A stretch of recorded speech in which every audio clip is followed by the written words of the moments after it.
And you're based here on the Upper West Side. Yes, which is great. just right on the edge. I think 110 is. Excellent. So, what's your Twitter? Can you? We don't have Twitter, but we have our website is newyorkdevolunteer.org. Okay, So it's great. newyorkdevolunteer.org. Address 60. We're gonna do this one. And he's on the north side of 110 therefore he's in Board. What did we do? We didn't have any specific event.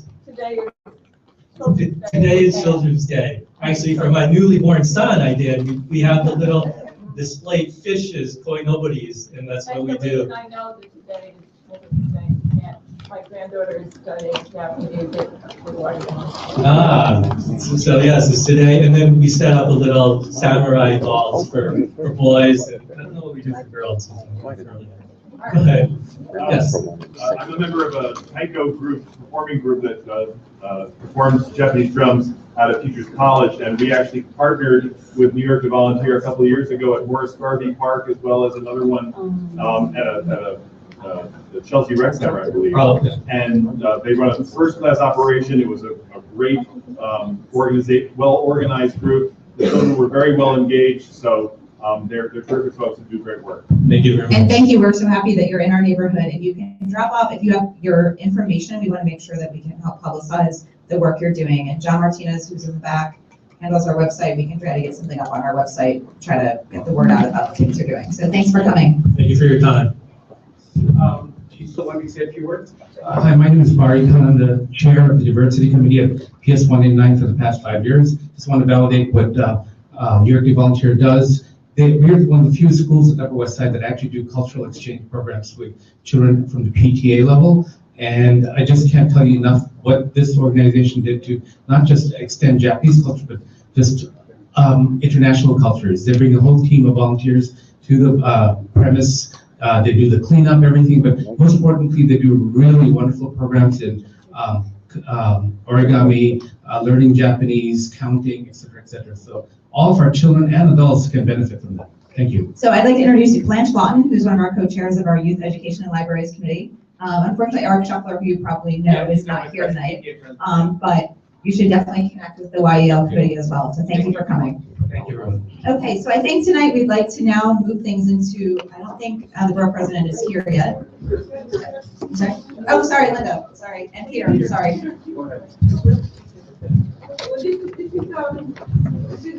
I've been asked to announce, well, if it's May, we know it's, if it's May, we know it's time for a new Taste of the Upper West Side. And all of the community board members are invited to join us gratis at Soiree in the Park on Wednesday, May 27th, from 7:30 to 9:30. It's a lovely event, it's a very intimate event, and if you are interested in coming, it's 1 ticket per community board member from the Columbus Avenue Business Improvement District. And then if you are interested, all you have to do is let Barbara Adler and her team know, and that you can reach her at info@columbusavenuebid.org. So if you have any questions, I'm here. That's a complimentary ticket for every community board member to say thank you for all of your hard efforts. And You know what time it is? And since Barbara isn't here, the Taste of the Upper West Side are the following 2 nights, Friday, or later in the weekend, Friday and Saturday night of that weekend. And there's a website, Columbus Avenue Bid, you can go and purchase tickets for members of the community. It's a great, it's a great event. It's newtasteuws.com. You can purchase tickets for all 3 nights, but then that's following Friday night and Saturday nights, 29th and 30th. We have Comfort Classics and we have Best of the West and 80 Chefs. And it's a wonderful fundraiser that has helped provide us with a sustainable, the only one sustainable streetscape in Manhattan, and contributed to green causes in different schools and City Meals on Wheels, so that's it and stuff. What time is it on the 27th? 7:30, the soiree is up from 7:30 to 9:30. Okay. Good evening, Peter Arnson with the Columbus Amsterdam Bid. I'm here to ask you to come up and walk our sidewalks and streets. Our cherry trees and pear trees are blooming. The daffodils and grape hyacinth are out. And we have just repainted about 200 tree guards on the avenues. These were the first tree guards that were approved by the Parks Department, and they led to the enlargement of the tree pits to allow trees to survive better on the sidewalks. We also want to note that Ellington on the Park will be opening this month down in the old Hudson Beach location. So go down and visit them. On the 19th, we have the Bloomingdale Family Program, the history of a community daycare center that led to the Head Start program. It was the model for the National Head Start program, and it started up in our neighborhood.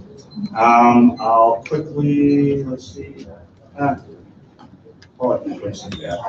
is a neighborhood tour on Wednesday, the 27th. Great, thank you. And it's the yellow page for the family program in the back.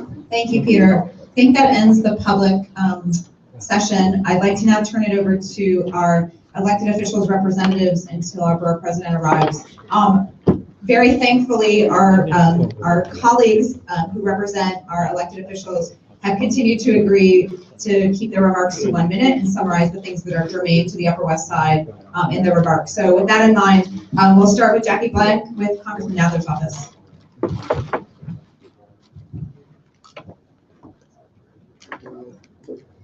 Hi everyone, my name is Jackie Blank and I'm here from Congressman Nadler's office. I'm going to speak really briefly about 3 pieces of legislation, and if you want more information, it's all in our newsletter and it's available on our website as well. So the first piece of legislation is the USA Freedom Act, which the Congressman was a co-sponsor of. This is a bipartisan bill that you might remember from the last term. It expands upon the civil liberties protections contained in the last bill, and the idea is to end bulk collection of phone data. That it became clear about 1.5 years ago that the NSA was collecting phone information from like your cell phone records and your home records, and that's pretty terrifying. So this bill has been overwhelmingly approved by the House Judiciary Committee. Next, it'll go to a vote in the House. It passed in the House last year. It didn't have time to get to the Senate, but we're hopeful in this term that it'll get passed and signed. The second piece of legislation is the reauthorization of the James Zadroga 9/11 Health and Compensation Act. There are 2 parts to this bill. It's the Victims Compensation Fund and the Health Fund. Okay, so the bill is being reintroduced reauthorization, and there's also a music bill, which is really interesting that you should all take our insight. Thank you, Jackie. Laura Atlas from the Public Advocate's Office, followed by George DeMalis from Senator Serrano, and then Tara Klein from Senator Homan's office. Good evening. Welcome, new board members. Congratulations on your appointments. It's a very fun board to serve on. Speaking personally, we had a victory in our office. We sued the Board of Ed, or the Department of Ed now, because they had blocked people from attending SLT meetings on the basis that the SLTs were not open to the public.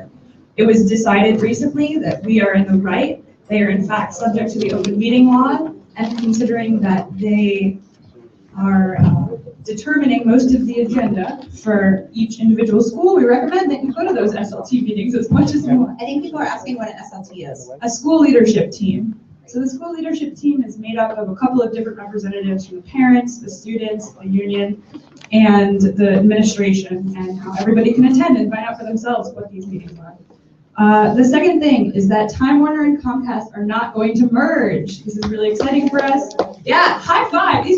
These guys, they're crazy. But that said, we've had meetings about it. I'm gonna wrap it up in 1 second. We've had meetings about it, we've had hearings about it. Nobody wanted it to happen. We're so excited to see that it's not gonna happen. That said, we still need affordable internet access for everyone in New York City. You're gonna fight for that every day. Thank you. Thank you. George. And then Tara. Hey, how's everyone doing? My name is George. I'm from Senator Serrano's office, and I'm going to try and beat the 1 minute clock there. Please pick up our report in the back. We're doing a free legal clinic in our office on Thursday, May 21st, and it's dealing more with family law, child support, domestic violence. If you or anyone you know needs help in any of those issues, please contact our office. The number is in here. Also with the rent, June 15th is a deadline where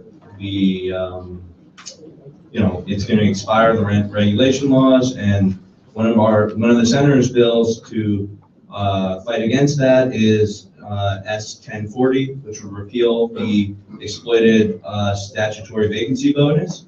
Currently, landlords unfairly benefit from the statutory vacancy bonus by increasing the rent by 20% in the event of vacancy. This bill would end that. So, all right, thank you.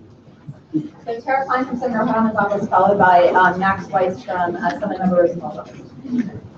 Hi, I'm Tara from Senator Brad Hoylman's office.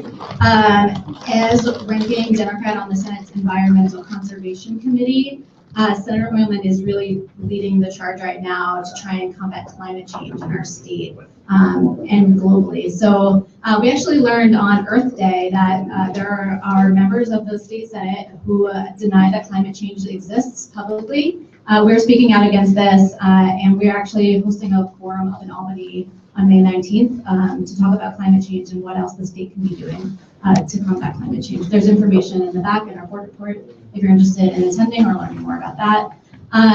Another environmental bill we introduced on Earth Day is to put a moratorium on the use of a pesticide called glyphosate, which is getting some attention right now because this is actually the chemical found in Roundup, which is the most common weed killer in the world.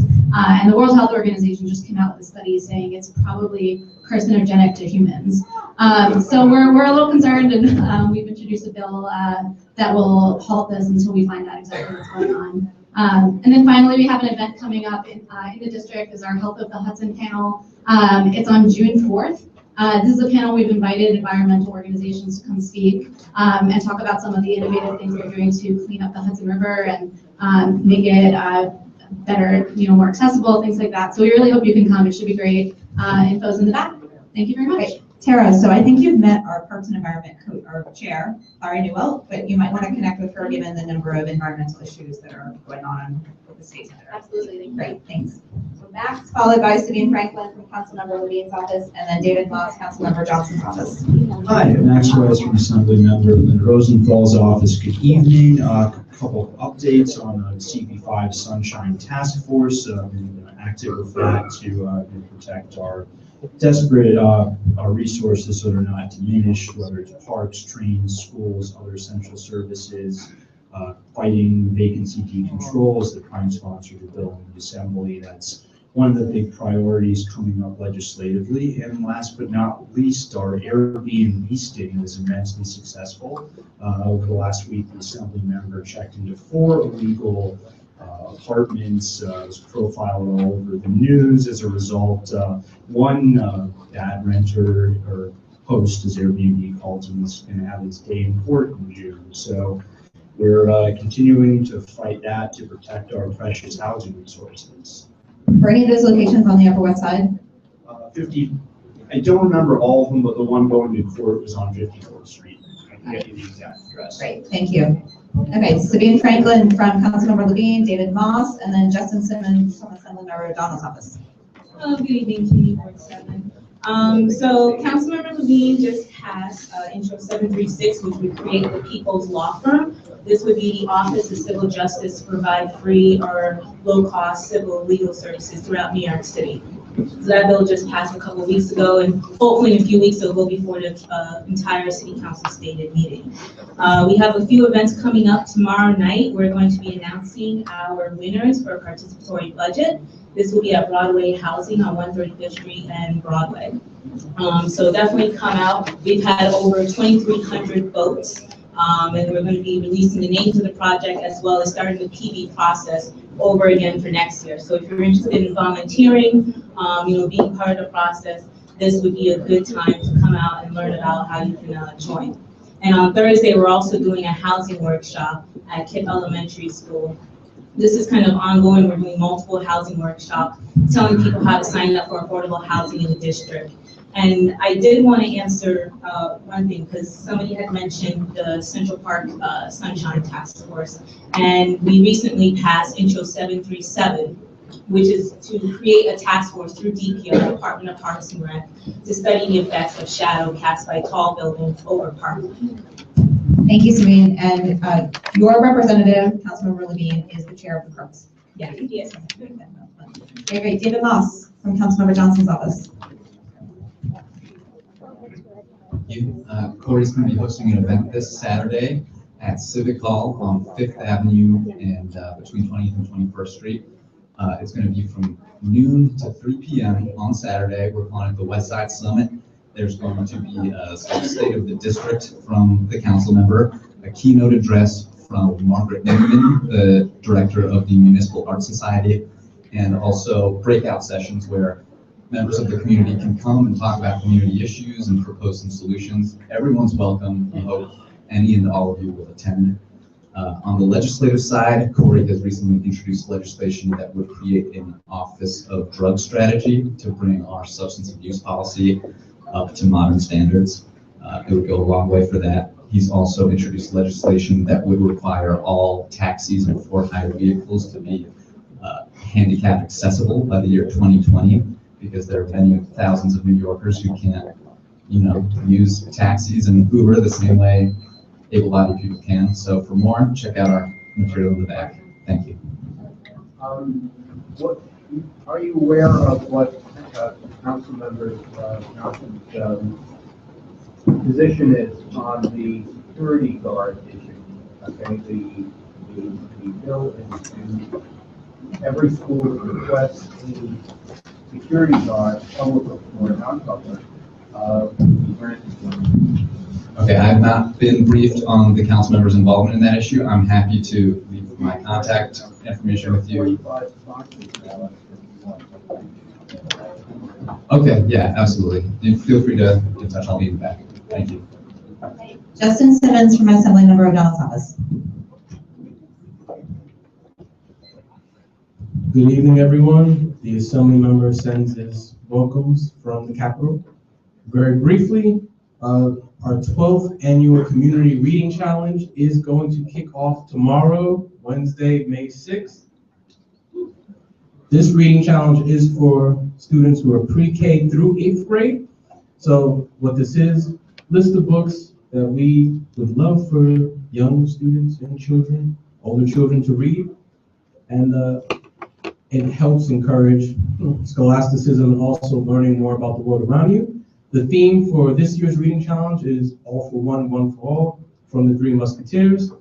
There will be book parties closer to the end of this month and through the middle of June at 3 public libraries, where some of the authors who have books listed here will be providing readings and answering any questions that participants have. If you're interested in registering or learning more, please contact our office.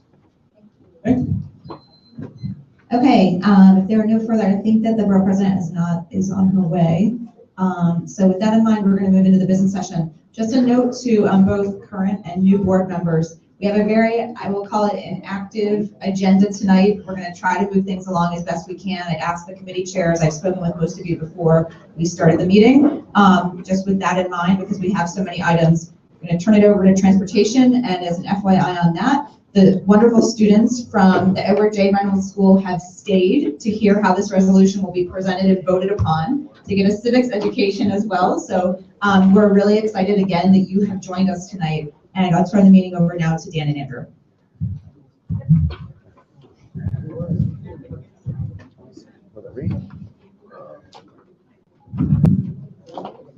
I think we got it.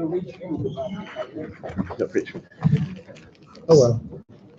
So good evening, everybody, and especially new board members. You heard this wonderful group of young people. We heard them at our transportation committee, and we're fortunate that they were able to come again tonight, and they're a fabulous teacher. And once again, even the curator of the Norman Rockwell Museum in the Berkshires was able to join us tonight. So we have before you a resolution to secondarily name the southwest corner of Broadway and 103rd Street as Norman Rockwell Place. Normally, we have some controversy at our committee over secondary street renamings, but this one was unanimous. Are there any questions? Seeing none, question is called. All those in favor?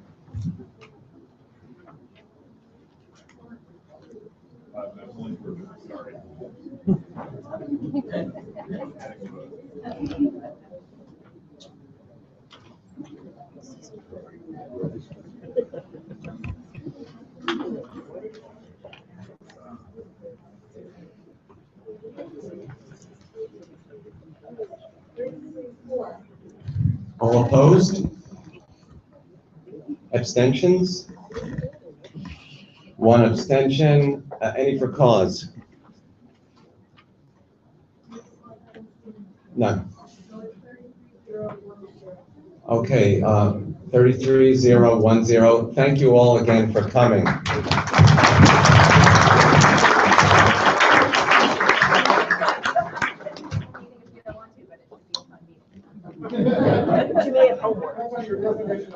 think the board members wish I could say that. Well, the next resolution is actually a fun resolution. It's about Manhattan Henge.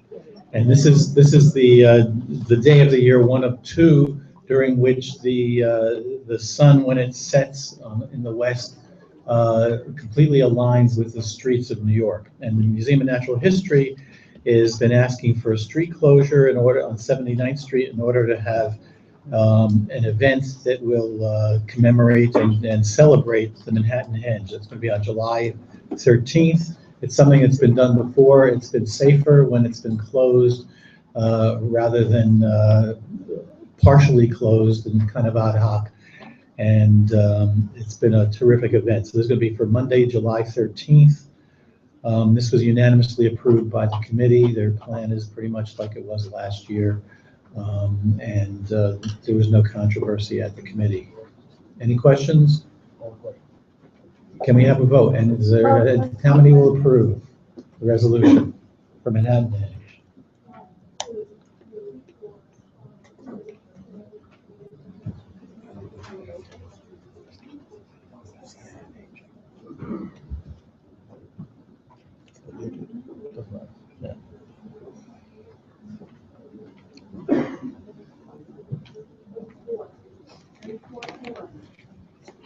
Any opposed? Any opposition? Any abstentions from the board? One abstention from the board. Anybody voting present and for conflict of interest? Anyone? 34010, the resolution passes. What time is this event? About sunset, right? Yes.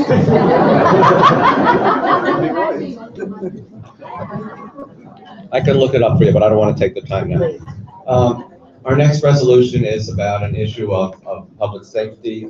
We've had many instances, particularly recently at 77th and Columbus, where we need school crossing guards and there aren't enough to go around throughout the district, much less the city as a whole. I was very happy to receive this handout from the borough president. Borough President Brewer is also calling for more school crossing guards, greater funding for them, and better compensation for the crossing guards. So we are asking the same thing. Are there any questions? All in favor? Let's call the question. All those in favor?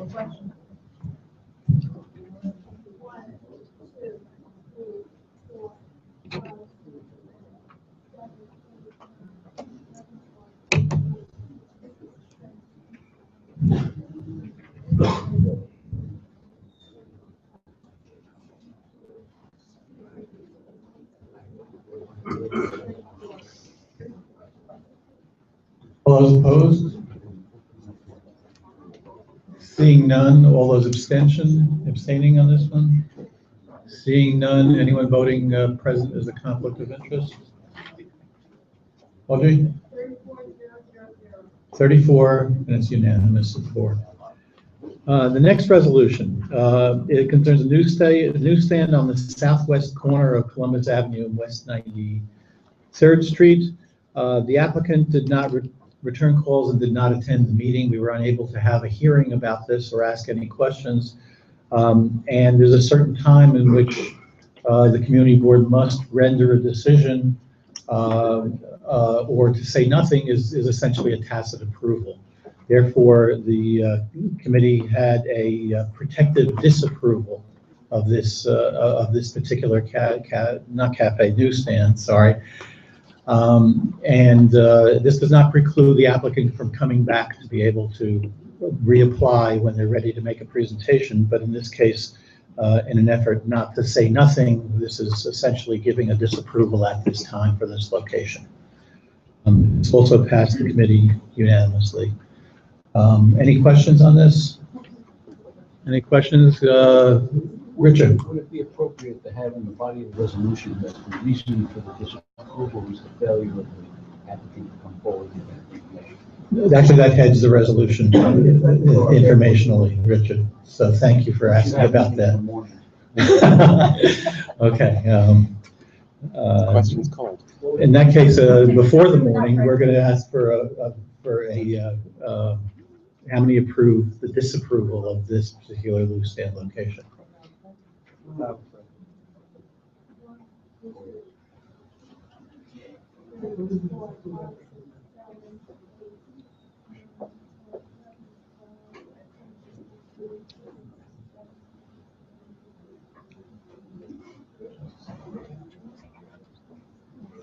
Just announce the vote when it's done. Call for the rest of the vote. And then, go ahead.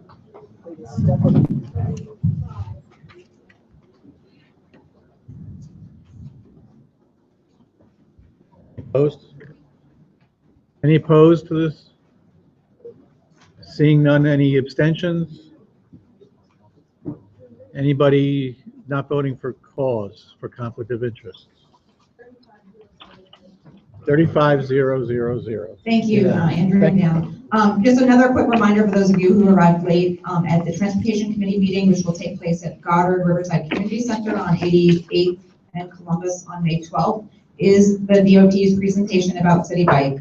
So please come out and hear what they have to say, and it should be a great meeting. So thank you guys very much. I'm going to move on to land use and Richard Ash.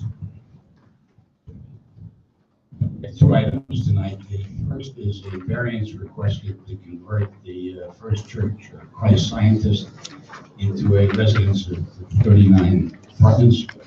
The resolution attempted to spell out what the application is and what our rationale is for the findings that we made. We have several speakers, and as always, we ask speakers if someone before you has said what you want to say, it's not a shame to say me too. Antonia Rosola. Richard, there's seats up there for people. Right? There's seats for people to sit. I'm sorry. There's seats for people to sit.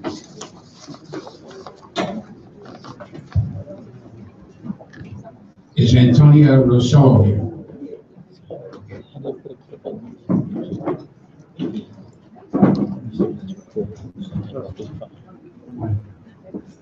You can see in the microphone.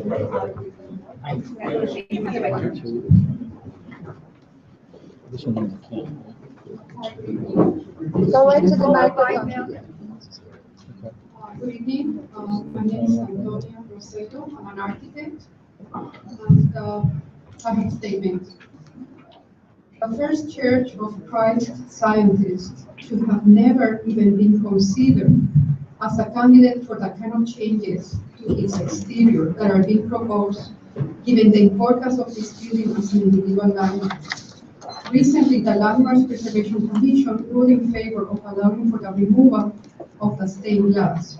For this purpose, the stained glass that was characterized as striking and of a special historical and aesthetic interest 41 years ago by the same agency was now degraded to be just an element with religious iconography incompatible with the current market in residential apartments.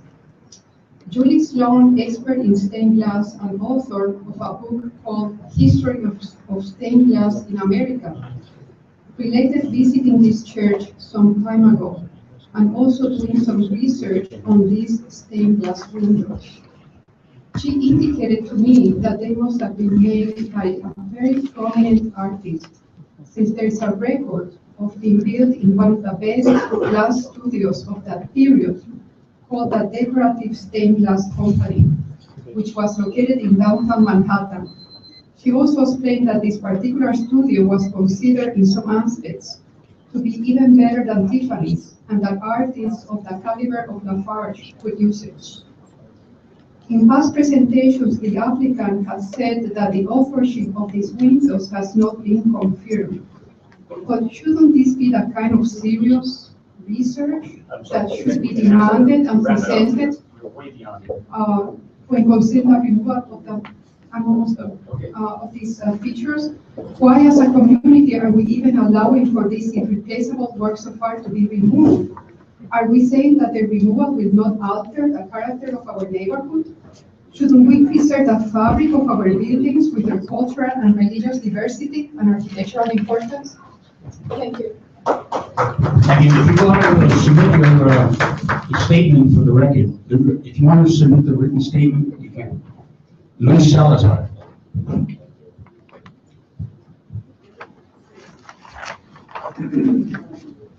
Good evening. My name is Luis Salazar. I'm also an architect and a resident of 370 Central Park West, the adjacent building to the proposed conversion. 6 variances are requested based on the claim of hardship. At the Community Board 7 Land Use Committee meeting on April 15th, it was shown that financial calculations based on the formula established by the BSA to establish the return of the developer's investment cannot be relied on as a true picture of the large profits to be made in this project. There does not seem to be a valid claim of hardship in this case. The true hardships which are being overlooked are the adverse impact on an individual landmark and on the residents of the adjacent buildings, especially 370 Central Park West. The proposed architectural adulterations and their implementation will prove to be a tangible hardship for the neighbors facing the church's north wall. There are many longtime members of this community which you represent, including elderly seniors and families that will suffer during the intervention into this massive stone wall only a few feet away from 370 Central Park West. The open courtyards facing the church are acoustical chambers, and normal conversations at ground level can carry up to the 6th floor. It will be unbearable to live through months of intense construction noise and dust as the church's massive stone walls are cut open and where it all ends, your neighbor's window room is just a few feet away, eliminating any sense of privacy for our building's rear apartments as well as for the new dwellings in the church. Please keep in mind that the rear and side yard requirements. You wrap it up, please. Please keep in mind that the rear and side yard requirements and the light and air requirements exist for very good reasons, and it is detrimental to the occupants of both buildings to relax compliance by recommending that these variances be approved. Thank you. Thank you. You want to submit that? Susan Singh, followed by Relia Pinella. No, never. Pinella, sorry. Hello, I'm Susan Simon and I live at 370 Central Park West.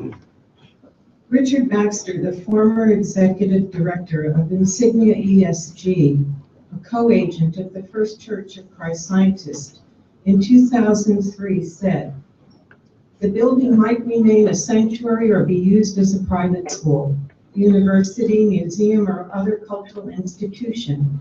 The building could probably not be turned into apartments with its relatively low ratio of windows to floor area. Yet this is the basis for this variance. For a savvy mega developer who knew precisely what this church was or wasn't. He first revealed to my building that there would be 20 apartments. Then at a meeting with this community board, there would be 30 apartments. Tonight, there are, assuming it doesn't change, 39 apartments. Indeed, a tall order for a sanctuary with a relatively low ratio of windows to floor area. And to do that, he has planned to puncture immensely hard and thick granite with 4-story curtain wall windows 10 to 15 feet from the bedrooms and living rooms of our residents.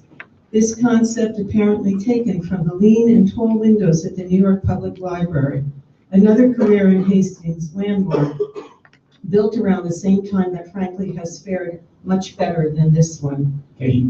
But those tall windows at the library were original to the building, not somehow blasted into the granite 100 years later. They also look out onto the broad expanse of Bryant Park and house library stacks and apartments built, library stacks and offices, not apartments built some 10 to 15 feet away. What this kind of variance approval would communicate, I'm wrapping up. What this kind of variance approval would communicate is that a resource as vital as light, air, privacy, and property rights can be bought by a wealthy developer by taking it from the less wealthy residents of this community and then justifying it in some legal paradigm as hardship. Thank you. If you want to hand me Kate Wood, followed by David Rosenberg. I think you called Celia before. Oh, yes, I'm sorry. Yeah. Celia? Celia. My name is Celia Pinella.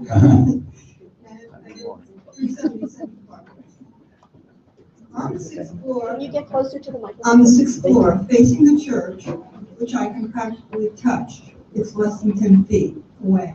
I have 14-foot windows, 4 of them, facing that area of the roof where a mock-up of a building is going to go. And it's very scary. If something flies off the roof onto those windows, it will smash, it could take the parts of the building down. I've had to sublet the apartment in the last 4 months, and I've been unable to do it. People walk out, they look at that site, we ask them to remove the mess they made with the mop-up, and it's impossible. The bank is going to take my apartment if I can't rent it. So this is a dire thing, and it's a horrible thing to do. And I think it should be turned down and it should stop. Thank you. Kate? Thank you. I'm Kate Wood. I'm president of Landmark West. It's a preservation and development watchdog for the Upper West Side. I think we all recognize that the former First Church of Christ Scientist is one of the crown jewels of the Upper West Side. It was designed by the same architects who gave us the New York Public Library at 42nd Street and the Frick Museum right across the park on East 70th Street. It was among the first Upper West Side buildings to become an individual landmark in 1974. In that sense, it's like our New York Public Library. This is about neighborhood identity and preserving the integrity of this landmark in a way that we can be proud of. Landmark West has opposed the design of this proposed adaptive reuse because of the dramatic impact it will have on the fabric of this building. Century-old stained glass windows will be removed and reconfigured, essentially destroyed, because some hypothetical condo buyer might not like them. The secondary facades of the building will be carved up to create windows, and when the dust settles, we'll not only have a desecrated landmark, but a substandard living environment by any definition. This concept has been flawed from day one. And I just want to underscore that the purpose of the waiver and variance process is to provide relief to property owners who really need it. It is not a tool to enable speculative developers to max out the economic potential of a site. Once we loosen the standard on what constitutes reasonable development in our neighborhood, we never get it back. So please, why should you, as guardians of our community, why should you feel compelled to relax the rules that everyone else lives by? Rules that we all agree are important for the quality of life for a development like this. And that's the question I want to leave you with. Our city has enough cases where public assets are given away for little return. Just look at our skyline. Okay. So let's not add this site to our list. Thank you.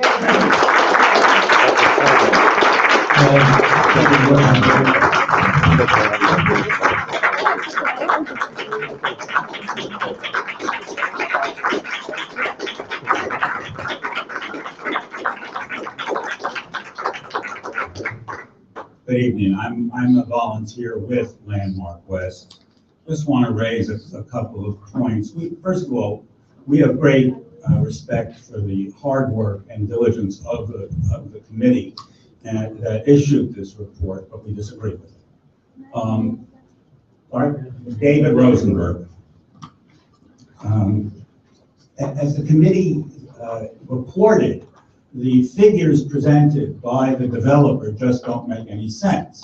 They follow a scenario and a formula that the BSA accepts, but they really don't make any sense in reality. Here you had a developer purchase a property which he knew was subject to landmarking and knew that it would have limited use. For that reason, it was a bargain price. The building could have been used as of right for any number of uses that wouldn't have required these variances. There are many community uses for educational, religious, health purposes. It could have been a local health facility. It could have been a school.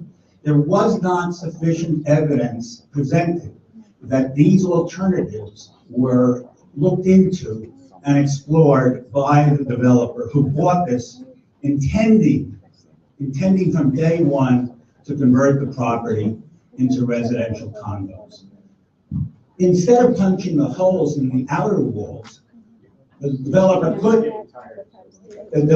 have put in a center courtyard, as was done in the Liberty Warehouse on 64th Street, an incredibly successful conversion. He's getting cramps. Thank you all for your time and attention. Board members, questions, comments? Let me just, before we start, I want to focus on one thing. The landmark aspect of this application was decided some time ago, first at the community board and then at BSA. It was a lengthy process. I'm sorry, landmarks preservation. It was a lengthy process. My understanding is that landmarks preservation made the developer make a large number of changes. But in our committee, we felt that we had to focus on the zoning issues, not the landmark issues, which have already been decided. And that's why the resolution doesn't mention those things. So, yeah. Question, Richard, can, first findings B and C, can you explain what the committee's position was on that? Because A, D, and E said the finding has been met, and I don't totally understand where you were going with those two. Finding B is it's basically a mathematical finding. That is, the variance necessary to get a reasonable return. And the developer followed a formula which BSA uses. It's the only formula BSA uses. And under that formula came up with an annual rate of return of 6.4%, which is just above what a reasonable rate of return is considered, 6%.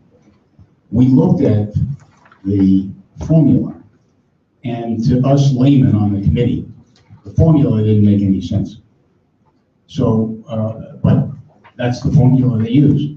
So we thought it appropriate to say that because they meet the formula, we're constrained to say that they meet this finding. But we want to point out to BSA that the formula may be a little cockeyed in this case. Okay, so the vote of the committee is saying that that's approving their meeting the finding. Okay, that wasn't clear. Okay. I'm sorry.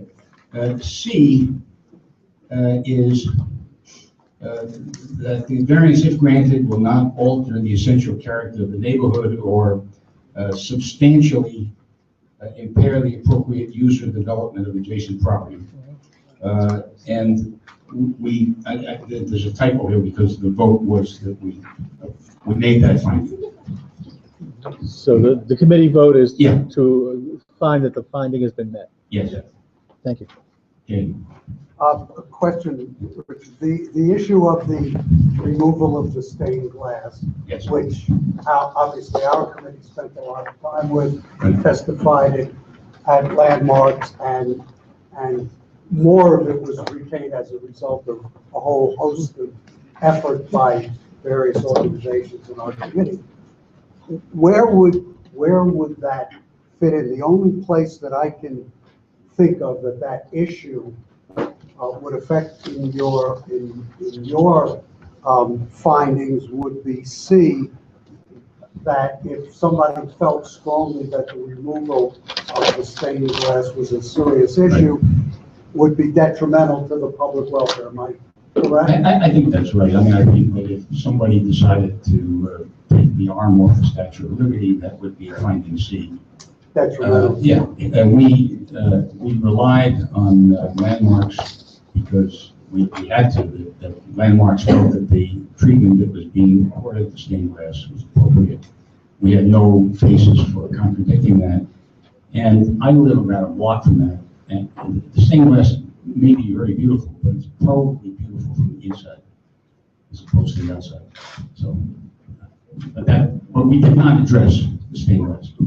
My second question, which Dan was referencing, is this finding about a reasonable rate of return. Yes. It's a stretch, at least for me, to vote in favor of that finding when your committee has said that the accounting method is artificial, that the calculations made by the developer are based upon an artificial purchase price and construction costs, and then we're turning around and saying that without this approval, they wouldn't get a reasonable rate of return. I mean, this is somewhat of a rhetorical question, but shouldn't we be making a statement about the use of this artificial formula by not approving this finding? We could do that too. Here's another factor. It's a little bit of a weird situation. Without the variance, the various variances, nobody could make a reasonable rate of return on that building. The prior owner sold it. They presented or told us that they had marketing studies that said that there was no not-for-profit use that could survive there. And so that the only way anyone could make a reasonable rate of return or better would be to convert it into apartments. And I think that was in part of our thinking. Can I? Sure. I don't disagree with that premise, which would form the basis of our approval of the adaptive reuse of this structure for residential use. And we went through this at Landmarks, and we accepted the fact that there were no religious organizations, community-based organizations, not-for-profit organizations that were willing to come in, buy this property and restore it and keep it to essentially the same use. But, and so we agreed, I think, in principle, that it was appropriate to allow an adaptive reuse of the structure. But it seems to me that approving finding B is putting the stamp of approval on a methodology that doesn't make any sense. We could say that we agree with an adaptive reuse, but this finding is asking us to say that unless you do this, there's no reasonable rate of return, and the rate of return is based on an artificial base. So my opinion would be to not approve finding B, to even send a message that if this is I accept your findings that it's an artificial calculation, that's really not acceptable for this determination. Well,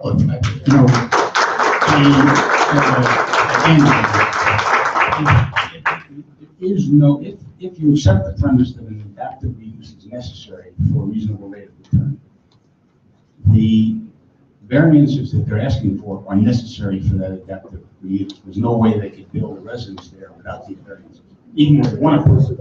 So I think your objection may go to finding E, which is that the variance is the minimum necessary.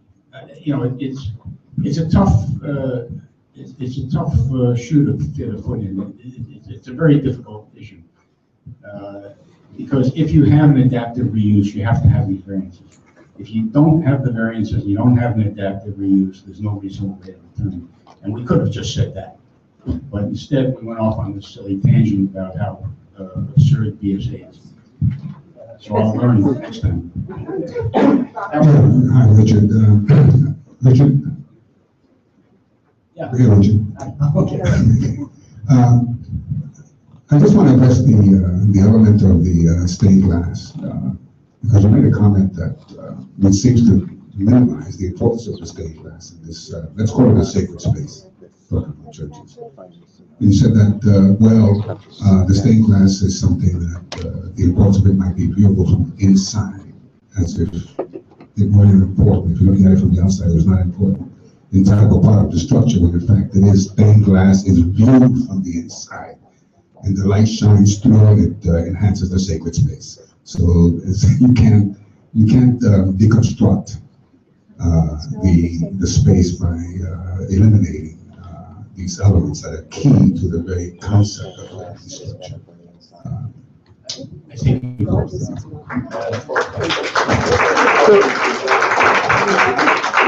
So I don't know if I can still use the excuse that I'm a newbie, but I will anyway.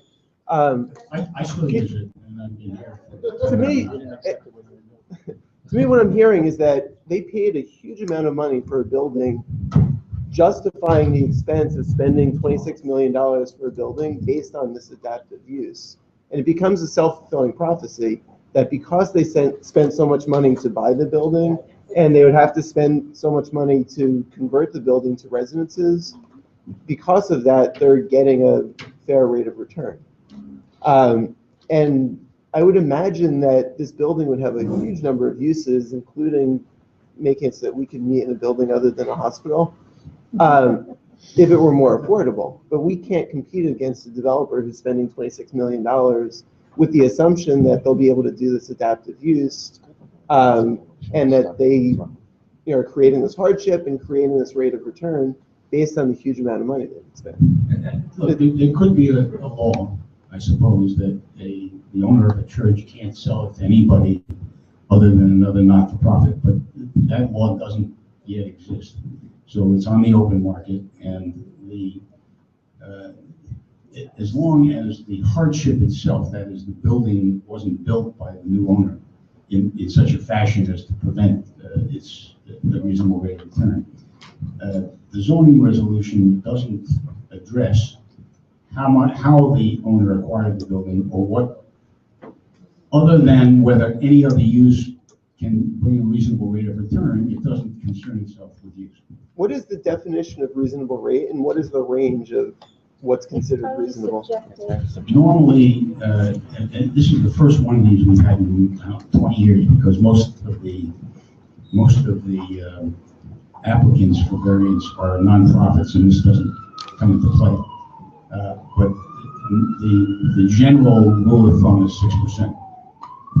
But it's not the resolution. The zoning resolution doesn't say that you can't make more than a reasonable rate of return. It addresses the issue of whether you can make a reasonable rate of return or better without the variance. You understand what I'm saying? That if there was no variance, would there be a reasonable rate of return? That's the issue. But that factors in the 26 million they paid. I'm sorry? That factors in the 26 million. So the reasonable rate. So it becomes circular. Yeah, I think the point that, this is one of the few treasures we have on the Upper West Side. We have so many new buildings going up that there seem to be other uses. I can tell you that this is not going to be a treasure for very long if this is not approved. This building is in danger of some really bad things happening to it. And the owner, or the new owner, has obligated himself to fix it up and make it look like a landmark instead of a mausoleum, which is what it looks like now because nobody uses it. It is, to me, a great thing for the community, and I live a block away. To me, to have this building used again, for whatever purpose, is a good thing for the community. You won't have people sleeping in the doorway. You'll have a clean, new-looking facade that honors the landmark character of the building. Mark, You never see the two of us together. So, the residential use itself is as of right, is it not? No. No. Well, It's zoned to the zoning is as of right. But you can't have a residence without the variance. Right. You could have a dormitory, I suppose. You could have a medical office. You could have a church. You could have all kinds of things that. You can't have a apartments. Okay, and so, and because whatever happened at LPC happened at LPC, and we all had some feelings about that, but that's behind us. One of the things that concerns me, this is a very difficult thing to vote yes for, except that apparently the consequence of voting no is that they cut holes in the building. Because they have to create the rear court. Consequences of voting no, we don't know, but the default consequence is the building stays the way it is. And the developer, I don't know what he would do. But, well, I guess, yeah, that's my concern. Because I have significant concerns about, despite all the good work of the committee, I have significant concerns about the application.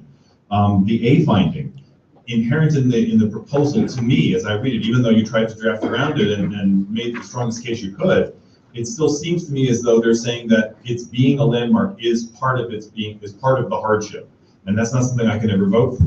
Well, it's being a landmark is not part of the hardship. The fact that they can't alter it is part of the hardship. And that,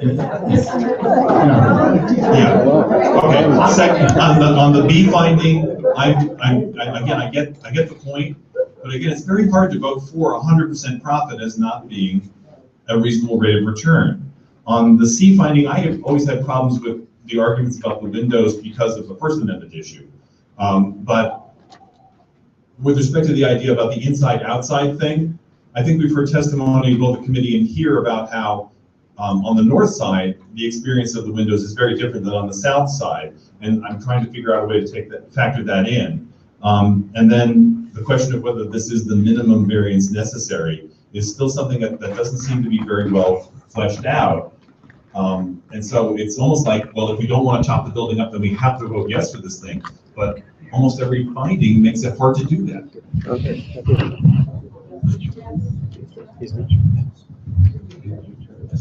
I'll be very quick. Rich essentially took my exact comment. I think there's something inherently, something that we don't want to go down where we kind of encourage people to buy buildings expecting to get permission after the fact to make changes. And I think we should essentially against this situation. Yes, so I think as a board, we must go by the language of the statute with regard to each finding that we must address.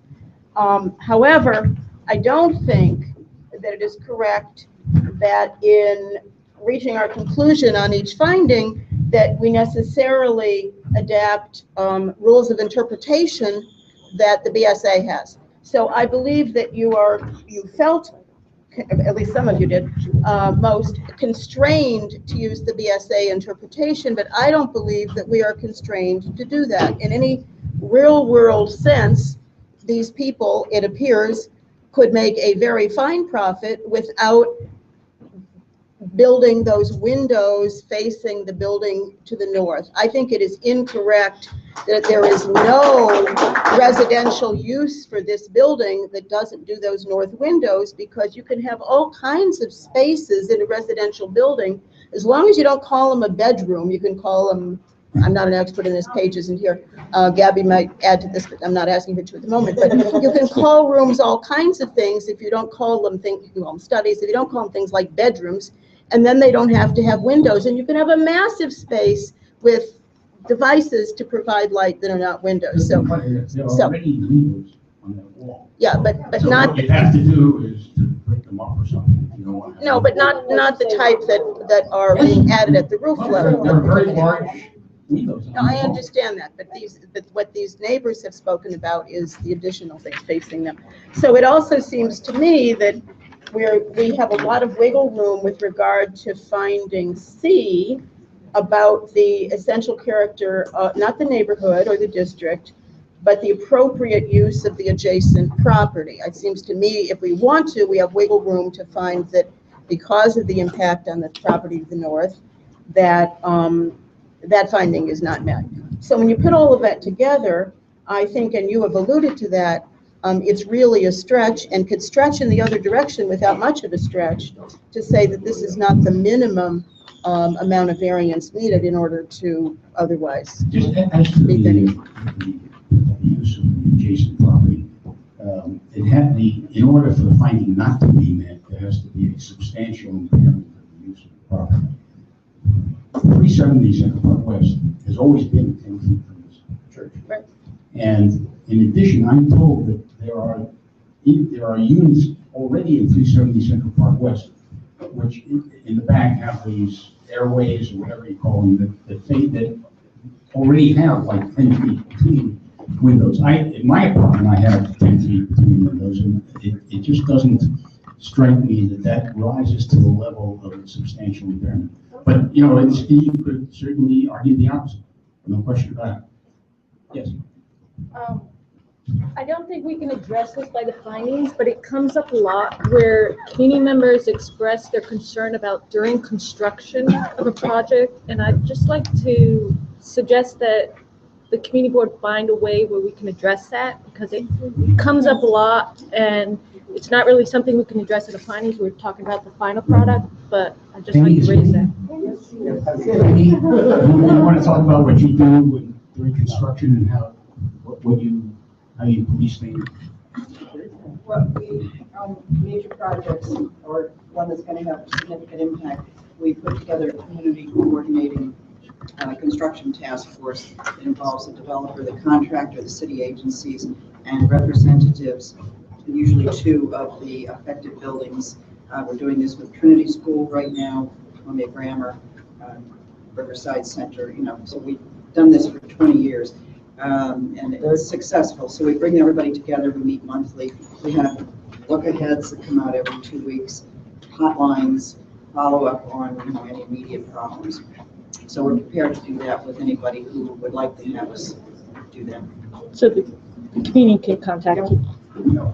Well, first of all, in the spirit of full disclosure, I sit on the board of Landmark West, and I'm a preservationist by nature because I believe the quality of our neighborhoods relies a lot on our ability to slow development and make rational development in our neighborhoods.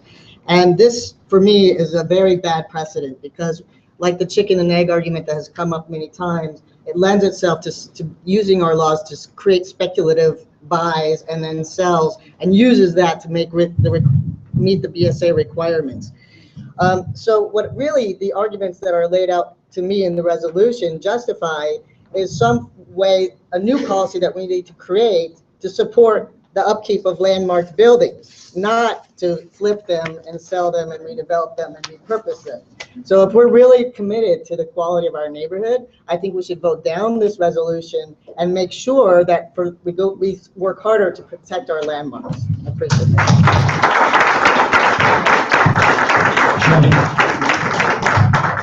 I could say something popular and talk on behalf of the landmark. We're not talking about landmarks. Things that were brought up, I agree with, but that's been decided already. Land Use Committee has an obligation to look at findings and to analyze them. And we agonize over some of these things. And in addition to the specific findings that were overwhelmingly voted on by the committee, the general issue was that the variance is, we felt, a minimal variance to accomplish something there that already they have the right to do in terms of landmarks, but that would not have, once you put the landmark issue aside, that great of hardship upon the neighborhood. So although things that are said are very profound, and we should have ways to address what Mel brought up, it's not what we're considering right now. We have to consider things within the framework of what the responsibility is under the charter, through the BSA variances, 25 findings. And I hope that people will address that. I think Linda has the final comment. And Sue, you want to go first? I do. Yeah, first of all, I think what you've done is like the wisdom of Solomon. It's very difficult, and I understand what the community is up in arms. I understand everybody's viewpoint in this one.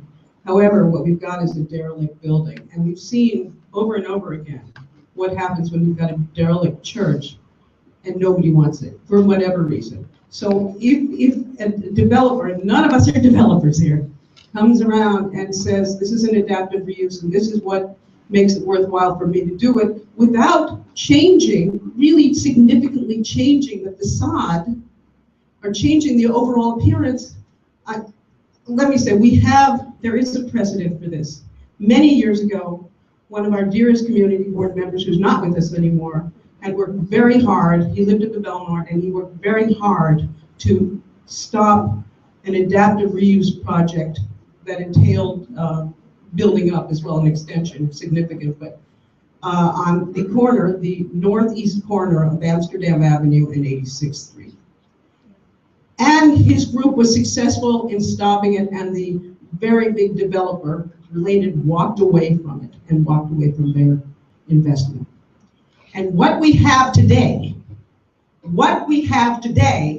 6 years later, 10 years later, is a derelict church that has sidewalk sheds around it, and been there forever, people living there, and it mars that entire block, and it certainly doesn't help any of the residents, and it doesn't help anyone. So we have, well, yes, it is, obviously. So anyway, my point is, I support this, and I also think an adaptive reuse in this sense could work very, very well. Okay. Full disclosure, my first apartment in New York City was a little under 400 square feet, and I could reach out of the window and touch the brick wall. And the price reflected that. What I'm not hearing, and what I'm hearing from the community, and this is a community board, is that those people who have bought apartments or rent out apartments, whose view or lifestyle will be vastly interrupted for 6 months, a year, 2 years, and permanently altered from looking onto a wall versus looking into somebody else's apartment, that damages the value of what already exists. So I think in terms of minimum variance, I could not support what I think are the north windows are the ones that are creating the problem. Before I get this up, I just want to make sure I said the things I want to say. I do feel that the purchaser has created their own issue by purchasing at that rate. And that if it hadn't, that said, and the final thing is that I also believe that there should be reuse, that we do want to maintain the buildings in New York, and people should be able to make a profit. But I'm sorry, you can't make the maximum profit here. I think that there's a compromise that has to be made.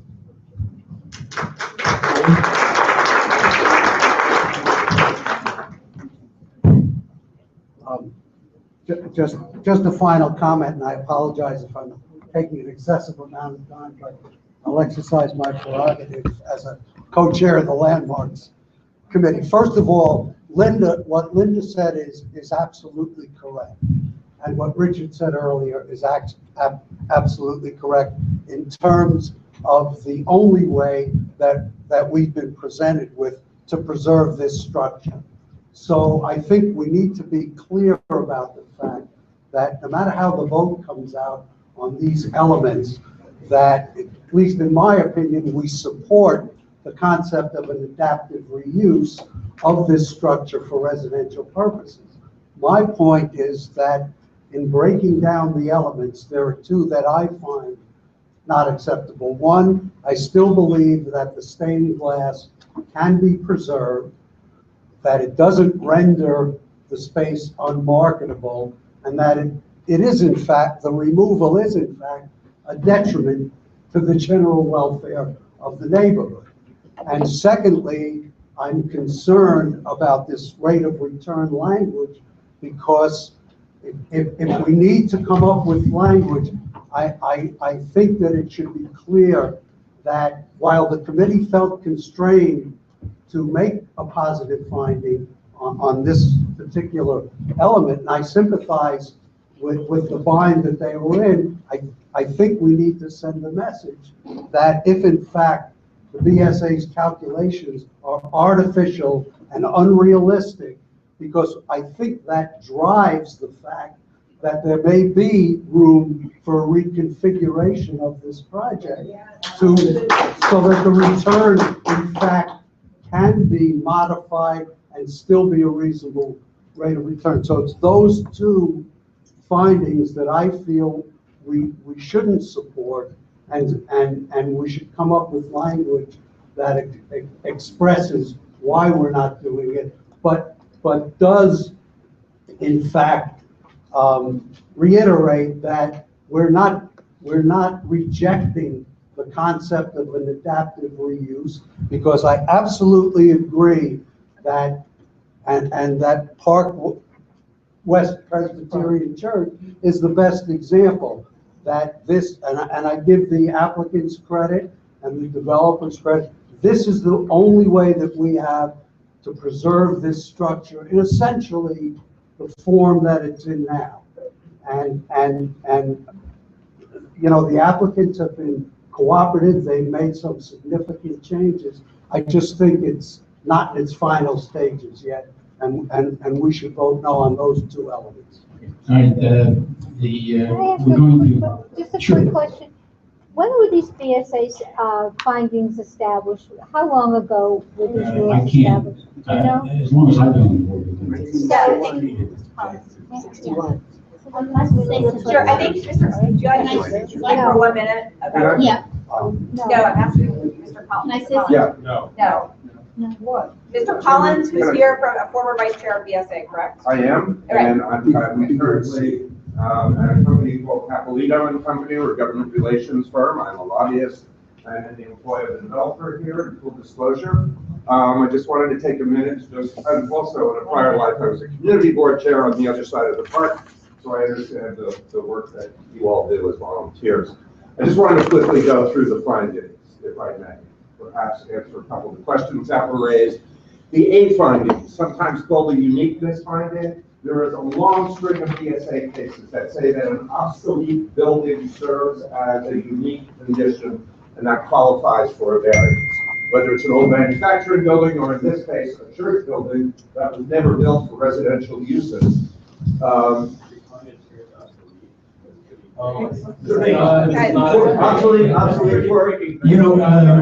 we've been courteous to each other up until now, and I really hate to break that streak. Thank you. Secondly, the B finding, I understand your frustration about the fact that the board, the BSA, does not look at the actual nuts and bolts of a given transaction, but it's a very slippery slope, and there's a very good reason why the board uses a more theoretical approach. And that is because some people make good deals and some people make bad deals. And so the board has developed what they thought was a fair and objective approach. You may disagree with it, and if you want to express that to the BSA, I would recommend that you do so. But that is the analysis that the board uses in every case. Third, the neighborhood character finding, the C finding, the use that is proposed is permitted by zoning. There is no question but that the residential use is compatible in this part of the Upper West Side. The minimum variance requirement, that requires an analysis for looking at what's the hardship and what's the rate of return, and that ties into what your preservation chair was saying before. And then finally, the question of whether it was self-created. Clearly, this was not self-created. Thank you for the minute to speak, and I appreciate it. Okay, we're gonna have to vote 5 times. No. Audience? No. I'm sorry. I'm sorry. No, I'm sorry. Because we're gonna be here. Sorry. Yeah. I was just wondering. Please, sit down, we're taking a vote. You can't. All those in favor. As the parliamentarian, I want to point something out. There's a process. If you want to speak, you sign up, you hear from the audience, then there's discussion by the board, and then we have a vote. There is no, you're out of line in terms of the process, and you may not. And you may not. All right, finding A, yes. Sure. Is there any way for us to vote against it and have it, and have our pick and eat too, and have, this reuse, but look at it a second, another time, and bring it some of the. Well, look, I mean, one could imagine a vote in which we said that unless the number of windows on the north side were drastically reduced, and, we disapprove. We didn't have the ability to plan the inside of this building by looking at the north-facing windows. It's a very complicated scenario. And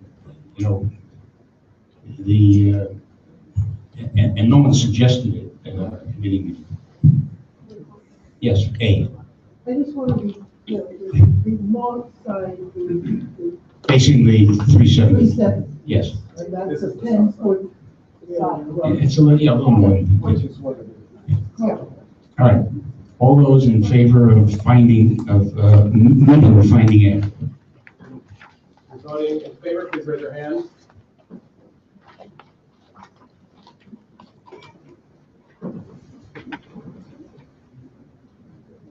I have 21 in favor. Those opposed?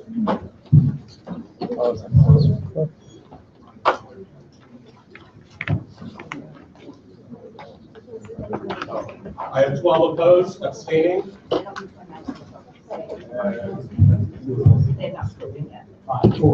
Four. I have 4 abstentions. For cause? 2. 2. All right.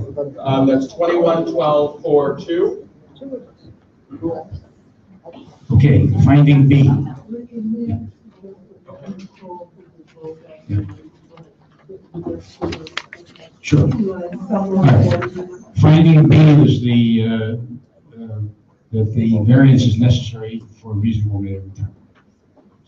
All those in favor are voting that the findings have been met? I think that's right.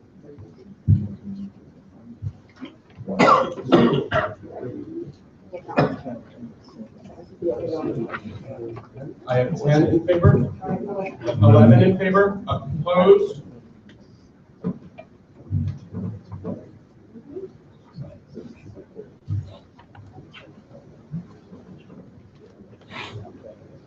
I have 20 opposed. Abstentions? I have 5 abstentions. For cause? 2 of them for cause. 2. 2 for cause? That feels 11, 25, 2. All right, C. C is, will not alter the essential character. In favor?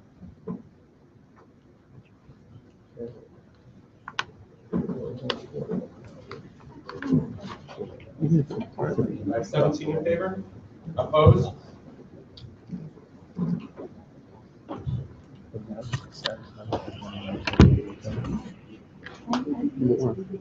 I have 16 opposed. Abstentions? 3, 4. I have 4. And for cause? 2. All right, that fails. 17, 16, 4, 2. D. Practical difficulties are not caused by the owner. In favor?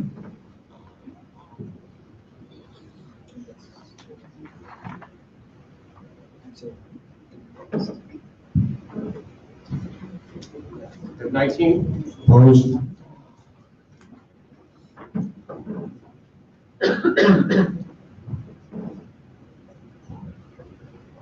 And 12. Abstain? 4 abstentions. And for cause? 2.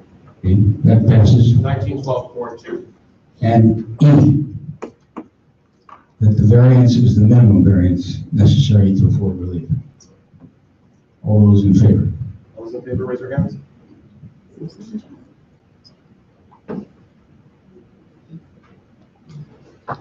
$12. Opposed? This is the minimum. Nothing to do about it. 16? 17. Abstentions? 6 abstentions. For cause, 2, thank you. Okay. 12-17-6-2. Yep, the, Go to the last one. Since we didn't really discuss this finding, I just wanted to make a comment that if we were looking at this and it was affordable housing, I think we'd really question light and air requirements. And so that was an issue I had with this finding. I just wanted to mention. And for people should have less light and air. We now have to vote on the multiple dwelling law, which is essentially the same adjustments, however, it deals more with light and air. And it includes many waivers of, most of them, not major, but it will be less light and air than the zoning resolution. Not that the multiple dwelling law, but it affects only the interior of the building, not any neighbors or the outside of the discussion? I can underscore that this is only affecting the interior, not the neighbors. But is this just a general finding that the requirements of the multiple dwelling law would prevent the project, in essence, if it's configured for residential use? No, in essence, Rich, what I'm asking, no matter what the configuration, the internal configuration is, if it's residential use, is this part of the resolution saying Yes. that there needs to be, in essence, a waiver of the Right. code? Okay, Right. so it's. Yeah, I mean, it's things like you need to have 5% coverage and it's 4.5%. Yeah, Can I I say mean, one thing about that? It's dependent on the fact that they have 39 units. And the fact is, if there were half the number of units, you could have, in other words, it's for the specific. on the other hand, the windows on the north side will be twice as big. Depends how you configure the whole thing, but I'm saying that the light and air requirement is to make this particular project viable. Right. But it's not any, you could do fewer. Yes. And do that. I just wanted people to realize that. Any further discussion? All those in favor, in favor is for the waiver. All those in favor? Raise your hands if you're voting yes.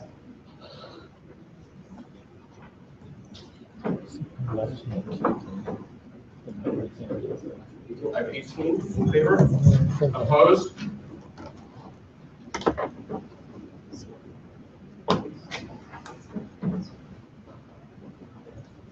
Thirteen opposed, abstaining. 5, 4, 5. For cause, 2. 18, 13, 5, 2. So that's Richard? yeah. So 3 out of the 5 findings, including E, did not pass. Right.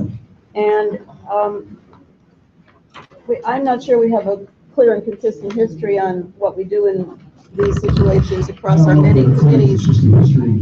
But if only one of the 5 findings doesn't pass, it doesn't pass. Yes, but my question is, I mean, I know that with the next one, it did not pass with the majority, and so it got turned around altogether, the one you're going to present next. But I'm wondering whether, given what seemed to be I think, the central rationale of those who spoke, at least, and were heard tonight with regard to why they did not support the findings that did not pass, whether it would be appropriate to turn those around and add some substance to support what turned out to be the majority view on those as to why we find those not having been done. That can be done, but not now. No, I'm not saying we should write it right here and now. If you want to supplement the record, anyone wants to supplement the record with a comment or a minority report or a majority report or anything else, can do it. I think it's too tough to draft now because people voted for or against for lots of different reasons. Now, I'm not saying now, but what you're sitting with is text that reads affirmatively, right, and then a vote that goes negative, and it's a rather difficult to comprehend piece of work to send down there. I don't think it's good. That was wrong in a second. Yeah, Manhattan, school, we have, I'm sorry? I'm sorry, Manhattan, we have two speakers, Paul Morrow. I'm sorry? We have more than two speakers. Anyone else? Paul Morrow. You get 1 minute, guys. I'm gonna let William speak. Okay, William Morrow. Hello. Okay, so at the last land use committee meeting, the applicant came back with plans that actually added more color to the roof. And basically, I think just starting off, that sort of shows their attitude toward the community. Since that was a major concern, we were hoping that the board might have been hoping that they would decrease the amount of color on the roof. They came back with more color. And at the last land use committee meeting, it was disapproved, it did not pass. Given that fact and the fact that there's such community opposition, we had a petition that circulated with 150 signatures. 87 community members showed up at the first meeting. All I'm going to say is that I hope that the full board would respect and continue the disapproval that the land use committee made. Thank you. Is there somebody, Shelley, you were at this meeting. Yes. Is this correct that there's a resolution that the A, B, C, and D has not been met? I think it's the other way around. Yeah. All right. So here's what I'm sorry. What? All right. William Morrow. Oh, okay. Yeah. Are you Ted and Edward? Yeah. Right here. Yeah. Which one are you? All right. I read this as Absalom Amani, but I could be wrong. Yeah, I would just like to clarify that it did go to land use and it was disapproved. It went back to land use and it was disapproved. Thank you. All right, here's what happened at land use. What happened at land use was that the vote to approve was 4 in favor, 3 against, and 2 abstentions. So it failed. We then turned the vote around, and although what you have in your handout says that the finding that we approved a finding that had not been met, that's wrong. The vote to disapprove was 3 in favor and 5 against.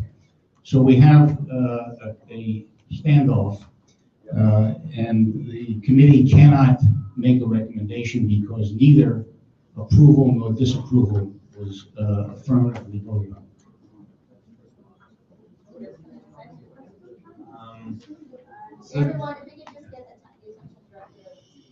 Hello, community. Thank you, community board members, just for your time. And just in the interest of really slowing down some of the dialogue about how we're planning, there is an element to this block, and there are many more that I'm sure that if we were considerate of them, we should look at and how the impacted proposal might be out of the question.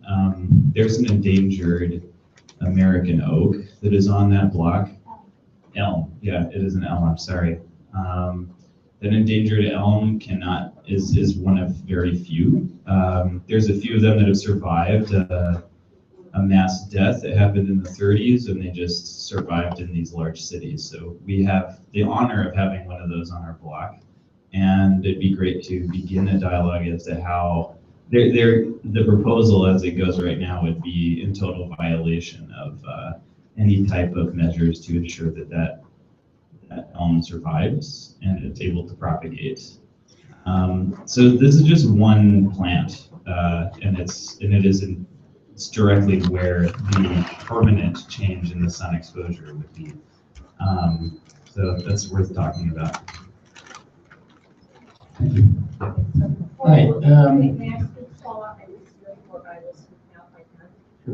Question, Richard? I spoke with Penny Ryan on the phone. Oh, sure. Identify yourself. Hi, my name is Paula Morrow, and I represent the 8586 Maple Lines. And it was quite a difficult decision for us to sort of understand what happened on land use. In my opinion, I thought it was a disapprove. And when I called Penny Ryan to please explain it to me, she said yes, clearly to me that it was a disapprove. And so the community hopes that you will respect what land use put forward and the community's great opposition to this, rooftop addition that's going to take away neighbors, sun and light, and just the character of the web of confusion that's been spun by the applicant. When they came back, when they were asked to make substantial changes, what they did come back with was nothing that would, things that would be congruous with what is in the neighborhood, but in fact, they added more color, more sort of branding rather than take it away. Thank you. Thank you. Just to, again, Penny wasn't at the meeting. She may have been told that it was a disapproval by somebody who. I know, that, right. I know. Yeah, that's, the resolution is wrong. No, you're not. I said that you were told that, that there was a disapproval, so don't look at Penny. But it wasn't. And I think it was a little confusing that night, but I have a very clear recollection. It wouldn't have made sense to be a disapproval because 4 people voted in favor of it. It's unlikely that 5 would have voted against it out of 8. So. Just a question of fact, can we find out where this particular elm is cited is precisely located on the block? Sure. Can you come and tell us? I think the issue is light and air. Where's the elm? Come up to the mic. Is it in a tree pit? Is it on which side of the street is it on? Where on the street? Side of the street. So I'd be happy to come with some of the other Just tell us board where. members or to take a video to explain its exact. I said it's No. on the north side of the street. And it's in a tree pit? Yes, it's actually in a private property. Okay, and it's directly across from the building, or it's a little west of it, or a little east of it? It's directly across from it. Okay, thank you, that helps. Yeah, That's absolutely. I important. can point it out also in a video or something. Thank you. My recollection of the land use committee was that one of the items was unanimous, one of the findings was unanimously not approved, which gave the assumption, the one that was the minimum amount, and that gave the assumption that it was. I don't think that could have been true because I don't believe that's true. I think they were split on all of them.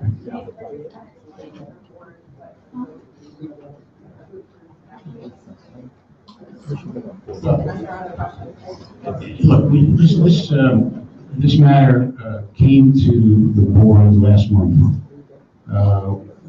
We had some misgivings about certain aspects of the plan. In particular, the major one, or I don't want to say the major, but one of them had to do with where trusses could be located at the top of the building. There was some thought that perhaps it could be pushed back further from the building line. The developer came and explained, the architect came and explained that in his view that could not be done without chopping up the interior of the building and making it unusable. The other issue that concerned the board was the treatment of windows at the top. In the new addition, there's a glass facade, and the question is, the architect's vision and the school's vision is that the facade be colored in a modernistic design. It looks a little bit like piano keys, but not black and white. About 15 different colors. Some people liked it, some people didn't like it, and that was the big fight at the committee. he called it DNA code. Yeah. We spent 2 months on this, and the original plan was to have a graphic, country graphic on the side of the building. And we tried to do it, and they came back and removed it. We had some issues about the coloring, they came and changed it. When we came to the rooftop pushback, engineering-wise, it would have been damaging to the building. It seems that there were very small variances made last year, and that's why it got more votes, on some of the things, majority, but more than, it wasn't half, but more yeses and no's. There were the objections from the community about the activity on the street, the activity of the current school up there is much greater than the one that would be. So, there were really a lot of objections, but there were 2 sides to everything. It was very difficult. It's a question. Is there any shadow study? There are a lot of Yeah. That there are premise from a lot of the people objecting is that it's going to cast a shadow. I live on that block. I don't see how it's real, and I actually. They did a shadow study. They characterized the impact as virtually, it was certainly minimal and approaching none, except maybe, on December 1st or 21st. But again, that's a matter of opinion, but the overall impression I had was that shadows were not an issue. But the elm tree was not mentioned. So nobody focused on whether the building would block sunlight to the elm tree. Yeah. I just want to say, I stand corrected.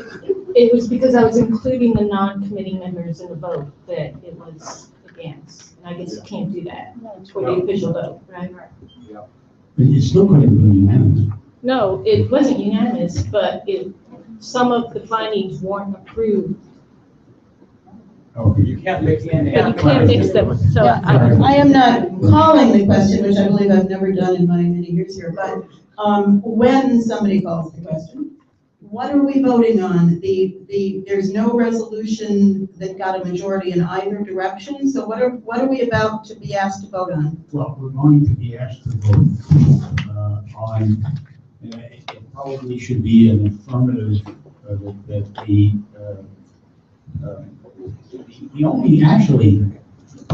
only one of the findings, forgive me, the A finding, in fact, each finding did not get a majority, so we have to vote on each finding one at a time, except for B, which is not applicable. They're all, no, they're not, they're neither negative nor positive, because we took 2 votes. And when we did it the other way. There was a clear majority against the disapproval, but there was no majority in favor of approval, which may say something about our committee. I'm still a little bit confused about one thing, which is that I thought we voted on all of these things last month. And then there was going to be a check-in at the committee, and that the reason it didn't come back to full board this month was that the BSA application would have been heard already. Did that not happen? Or? It did not happen. Okay. And I mean, they're keeping the record open for them. Oh, I see. My recollection was the same as yours. I think if the committee had definitively voted, it wouldn't be here. But Paige thought it would be best to bring it back because there was no definitive vote. So someone will actually hear what we say. That's great. I don't know. They may hear it. Yeah. All right. Any further questions? All right. Comment? Are we beyond questions? Are we on to discussion? Okay. Yeah, as quick as I can. I'm working on it. Thank you. The physical uniqueness, finding A was clear, and it was one of those things that has to do with how BSA considers these things, and it was expressed clearly at the first meeting. as to why that would be met. It had something to do with the school's mission and what they were doing, but it was something that would be something that would be normally considered there. It's not really what I want to discuss. Finding B, I understand, is not necessary. Finding fee, the variance if granted will not alter the essential character of the neighborhood and the district. Though there were objections, and though they're building something that's some height on the front, number one, it's not a landmark building. Number two, so that's not a reason, and not a reason that should be considered for disapproving putting that extra height on there. In terms of altering the character of the neighborhood, there were two major things that I think were there. One was, oh, it's going to bring all these people to there, and they could have brought 200 students, but now they're going to try to expand it to be 400 students. The music school that was there before had 1,100 students coming in. This is an improvement to the neighborhood, all right? Even if they max it 400 students coming in, it's not only less than half the number of students that were coming, but the hours they're going to be open are going to be during the week. They're going to be during the daytime, whereas the music school had people coming and going in the evenings, on the weekends. There's certainly less impact from that regard in this particular property. The second thing had to do with the shadow studies. Shadow studies that they showed in the summertime, the sun was directly overhead, there was no impact. In the two solstices, there was virtually no impact. Nothing reached the other side of the street. The only thing that was shown where there was any shadow that was affecting across the street was at the winter solstice. And when it went across, it went over, and when the shadows at the winter solstice maybe went as high as partway up the first floor of the buildings across the street. This is what I saw, and this was in the shadow study. Okay?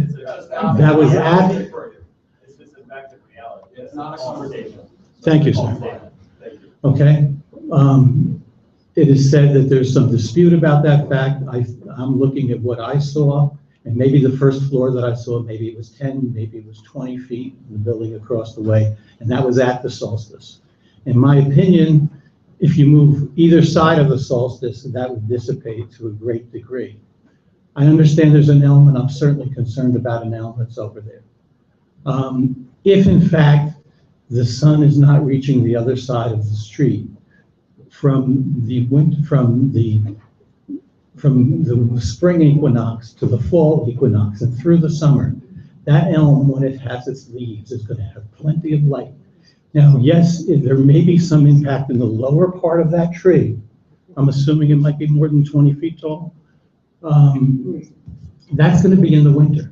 So if the sunlight is not going to be on the bark in the winter, I really don't think we have to worry about the elm. You don't know where. That's all. Thank you. I do. Yeah, we're gonna refer that issue to our horticultural committee. Jay, here. Let me see it. I just wanted to state for the record, in case anyone cares, I suspect no one does, that this location, oddly enough, is not within the historic district. So our committee didn't get a chance to review it in any sense as the design, and that's really because the historic districts put, compared to the historic districts, political gerrymandering is an exercise in good government. Thank you. Any other comments, questions, concerns? Just a question, are we going to vote 5 times again? 4. Oh, sorry, thank you. 4, 1, we really have one problem. So can we go to the back of your voting sheet and do a 6A, 6C, 6D, and 6E? Thank you. Right. A, fiscal uniqueness, all those in favor? In favor of a positive finding. A yes vote is that the finding has been met. Okay, so we're voting on 6A, which will be at the back of your voting sheet. You can make just a notation 6A. All those in favor, raise your hands. Okay, I'm going to start counting again. All those in favor, raise your hands and keep them up. Raise them fast.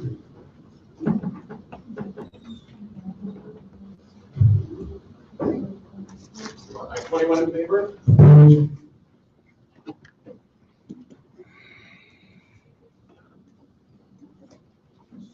I have 8 opposed, abstaining.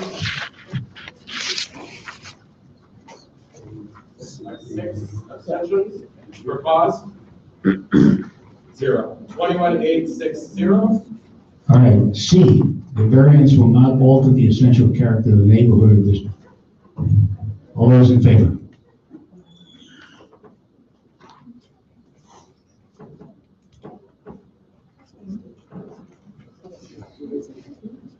Okay, 21 in favor? Opposed?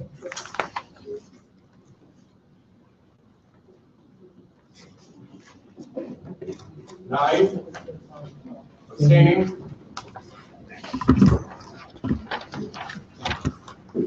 7.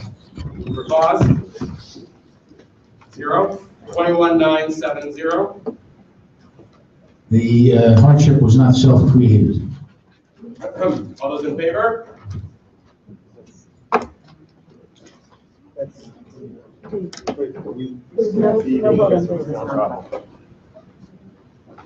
20. Opposed? 21. Opposed?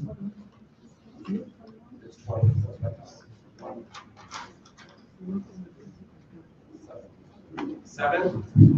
Abstaining.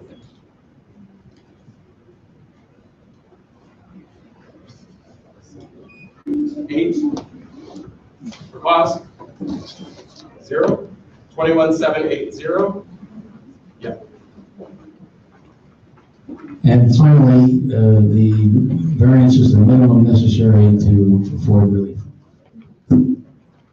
All those in favor?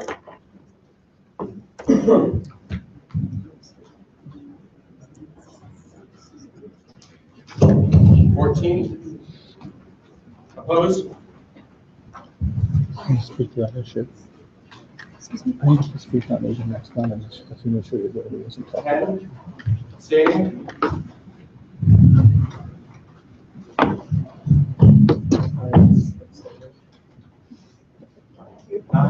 Larry's abstaining. Yeah. Trying to give fairness to every committee that has to present tonight. For Yeah. cause? Okay, it's my job to run 0. proceedings. 14, 10, I'm not 10, complaining 0. about what you did.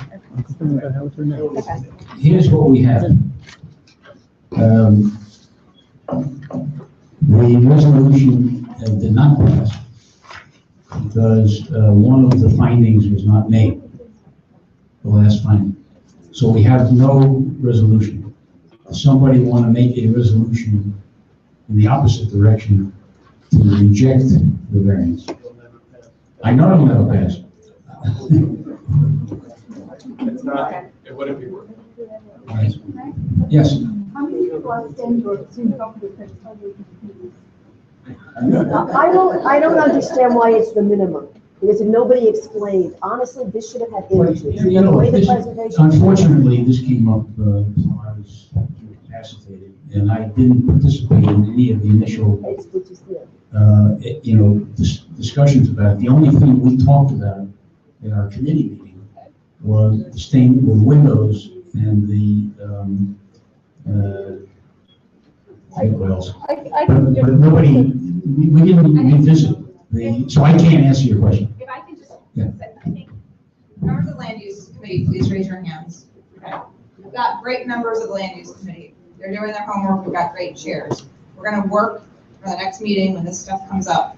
We'll either have presentations or we'll be as organized as we can be. Again, land use committee members, raise your hand. Okay? I'm not trying to out you guys because you do a great job. Just want to make sure that everyone's working hard. The land use meetings are the third Wednesday of the month. There's an opportunity for folks, I think those of you who are new members, this is a great example of something where, land use is a critical part of community board function. You'll get a land use handbook, zoning handbook, we all need to read through that stuff. In this case, this was just a question. There were a lot of moving pieces according to this. I think you guys did a great job presenting it tonight. Continuing to move forward, we'll figure out a way with these future things with the committee to make sure that they're presented in a way that people who are just coming for the first time and seeing them for the first time can understand them as best we can. I'd like to move this along unless there are questions. Richard's point. Richard, is it not possible to, these are advisory, is it not possible to just transmit the vote on the elements without an overall conclusion? Yeah, well, that's what we do. In fact, that's what I thought we were gonna do based on the. No, I thought you just said, do we have to now? Yeah, I just threw it out as a possibility. I wish I could answer your question, Gabby, but I just don't, I wasn't there, so I can't. Yeah, this is not, I wasn't there, I didn't understand that nuts and no was a minimum, so I had to. Yeah. Yeah, I mean, I think the issue, one of the issues on minimum variance, as I recall, Peter thought that the roof could be pushed back. And he raised an issue about that. To my satisfaction, the architect answered that. And that was the end of the discussion on minimum variance. That was the only. That was the only issue. No, there was another issue. What else you guys have, what happened at the committee meeting tonight? Okay, we're gonna move this along. Okay, thank you, everybody, thank you for your patience. Thank you to members of the committee who came. These were two difficult issues, and I appreciate it, and I thank the audience for staying. Yeah, thank you. Those of you who are. Okay, we're gonna move this along. Thanks to Brian for doing double duty tonight, putting these images up on the screen. Everyone received over email today copies of several presentations and slides. So in the interest of time, I'm going to turn the meeting over to Clara, who's going to briefly present the three items on the Parks Committee agenda, and the slides will back up. Okay, we have three items. I don't think any is controversial. They're all really quite wonderful. And in each case, we did not have quorum at the Parks and Environment Committee meeting. So although we have resolutions and those are the only votes, which were Ken's and mine of committee members and Mark, who was with us, were in favor of each of these. They are not presented to you as committee resolutions because we did not have a quorum. And in fact, I think the same committee members who were absent from the committee meeting were absent tonight. So that's how it goes. Yeah, right. We'd like some new members, please. So anyway, the first one is really a wonderful. This really tells you a lot about it right off the start. Built over the Amtrak track, which runs all the way through Riverside Park, buried, but just to the immediate east of the active ball playing field area in the low hundreds. There is a series of arches. You may have seen them going by the West Side Highway or whatever. And this space that you're seeing now was a interior space that at one time had bathrooms and a large kind of general purpose room, etc. That was not maintained over the years, had a fire decades ago, was closed for decades. And the Parks Department inaugurated a program with the Parsons School of Design about 5 years ago, whereby students at Parsons would work with the Parks Department. I think there were maybe 4 different projects around the city in terms of designing and then actually doing the non-licensed trade work. That is not the electric and the plumbing, but doing the carpentry, etc. Over the summer as a student project led by a professor and in conjunction with the Parks Department. So 5 years ago, in 2010, we had a group of Parsons students who came with us to us for a design for turning this into a multi-purpose space and adding bathrooms, etc. We had a wonderful presentation, thought they were doing it all that summer. I never heard another thing for some time, and for reasons I don't know, it was never completed, but we had another group of Parsons students who just came back. They were going to be doing the presentation tonight, but there wasn't time enough for them to do the type of presentation they wanted. So here I am working with Brian on the slides. So that's the outside. Basically, it's turning this cavernous room inside into a very, very useful and attractive room. And then the Parks Department, using outside contractors, is going to be adding bathrooms that will be accessible from the exterior of the building year-round for the normal opening hours. This room inside, and Brian, let's see what we've got next year. That's kind of what it looks like now. So we're still working on the floor and the ceiling, as you can see. And then the next one, the students, go after that, Brian. The students have also designed these large wooden auxiliary structures that will be on the outside using sustainable materials that can be moved around and used in conjunction with the interior uses. So the space is not going to be open to the public at all times, but it's going to be used by the Parks Department for special events. It may be rentable for events. It's going to have some staff offices. As I said, the bathrooms will be accessible at all times. The bathrooms are open. And the students are going to work on it this summer. We did learn that for whatever reasons, administrative and practical, and I don't know what else, this is the end of the 5-year contract with Parsons.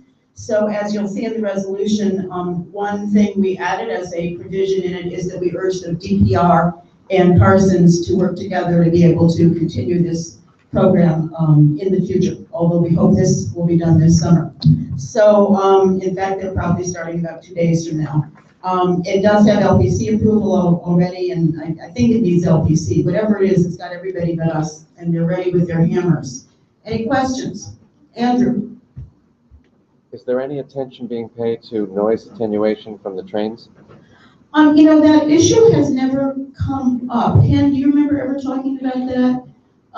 It's just never come up. Because there was a possibility of additional trains from Metro North coming and using those trains. Yeah, I think we know about that. I mean, you know, this is a pretty solid building. It has a bluestone floor, and part of what this renovation will be to use reclaimed wood with an air pocket between the bluestone, and because the bluestone will be retained but not used as the working floor. So that provides a certain amount of sound insulation. But the short answer is the issue hasn't come up. Dan? Can you speak to the public use of the outside area now versus what will happen after this modification? Yeah, this area where you see all those movable thingies is kind of a forecourt. It's going to get some landscaping, not by the Parsons students, I think, but by the Parks Department. Oh, in fact, I think that we've had this on our budget priorities list, and we are hoping that we're going to get some landscaping and other money from our council member. But then immediately in front of it is basketball courts. Basketball courts, I think, immediately to the south is a soccer field, is that right, Ken? And immediately to the north is other playing fields. Okay. Yeah. So the basketball fields will remain open to the public? Yes. In fact, our budget priority issue is to, for $200,000, is to do some improvements in the basketball courts and that are just opposite and just in front, and some landscaping and other infrastructure. But that will be closed for certain kinds of events or things like that? The fields? Yeah. I don't think the fields, no, I don't think so. Oh, no, and you know, actually looking at those things, the furniture looks awfully aggressive. I somehow think it looks more aggressive in the picture than it's likely to be. There's some more pictures where it shows it withdrawn. Yeah, they move, and that's really a forecourt area that is kind of a, Can you show a couple kind of a front yard for the building. But I don't know what else we have up there. Brian, what else we got? This is all I got. Okay, that's all we got. There was a different one. Yeah, Maybe this Is there security for the bathroom? Or security cameras? You know, that's a good question too. I don't think we discussed that. My surmise would be, Ken and or Mark, do you know otherwise, that they have cameras in the bathrooms, but I don't believe we've ever asked that, and so I don't know for 100%. It'll be like any other Parks Department bathroom that are open. They're not open at night, Nikki. They are open. They have one employee that goes around and opens them sort of 8 to 9 in the morning and closes them sort of at dusk. And this presentation is only about the middle space of the bathroom. Yeah, the bathrooms are not being done by Parsons, but they are part of the overall project. Yes, Jeanette. I just want to point out that Westside Soccer League uses all those fields and that bathrooms have been used. And actually, during the summer when they have soccer camp, they have held kids under there during thunderstorms. And you have similar space bathrooms just north where the volleyball courts are in the amphitheater. So I wouldn't worry about the train noise, and the security would be similar to that. The bathrooms north and the bathrooms at the playground at 96th Street, none of which have a security guard at them. Yeah, that sounds right. Okay. Any other? Michelle's right there. Are there any? Yes, Michelle. Benches are out. People can't play basketball. No, the contrary. This is kind of, the perspective you see here, this is the courts out in front. The benches, as we understood it, although they look, as I say, it looks like there's a lot of them, are in kind of a landscaped area just in front of this, a field house is what they call it, but not in the court area. Can I add a comment? Yes, Dan. Those benches, if they're shown out like that, they're movable. Yeah. And so they can move around and configure, and there are other pictures that were in that slides that you'll see at home where they're moved all together at the end and at the side, so they're all on the side and the basketball court is left completely free. Yeah. Okay, anything else? All right, then let's take a vote. Those in favor? All those in favor, raise their hands. Good job.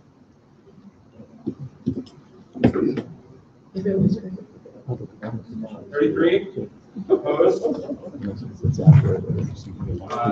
0, abstaining? 0, for cause? 0, 33 to 0, 0, 0. Okay, great. We do have some slides on the next one, Brian. Yes. This is Broadway malls. Now, in fact, for those of you who are sauntering up and down Broadway today, and I know at least Sue was and I was, these are already in. They came to us like 2 days before installation. So the Broadway malls are parkland, and the Broadway Mall Association, which is, I think, still headed by our former CB7 member, Bob Herman, annually, or typically annually, have a, or sometimes maybe it's even more than once a year, have rotating sculpture exhibits. This one is by a single sculptor. He's a well-known sculptor. I didn't know his works. I knew his name.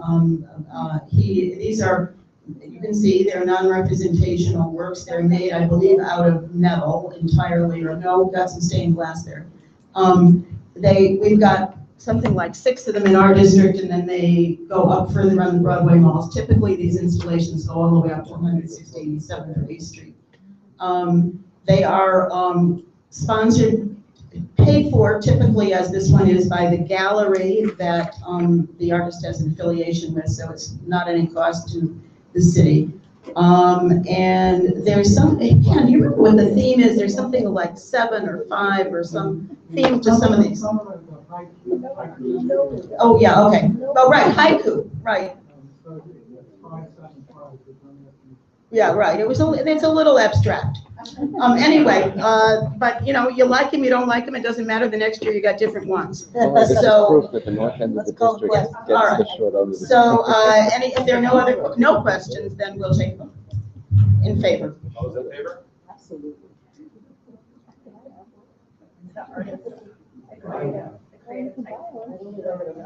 All right, I've seen these that they don't rotate. 32 in favor, opposed? Does the high-rise pierce the sky exposure? 1. Broadway Mall? Abstaining.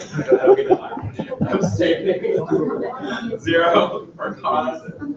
0. That passes 31 to 1. Gosh, did we lose a member since the prior vote? Okay, the last one is also something wonderful.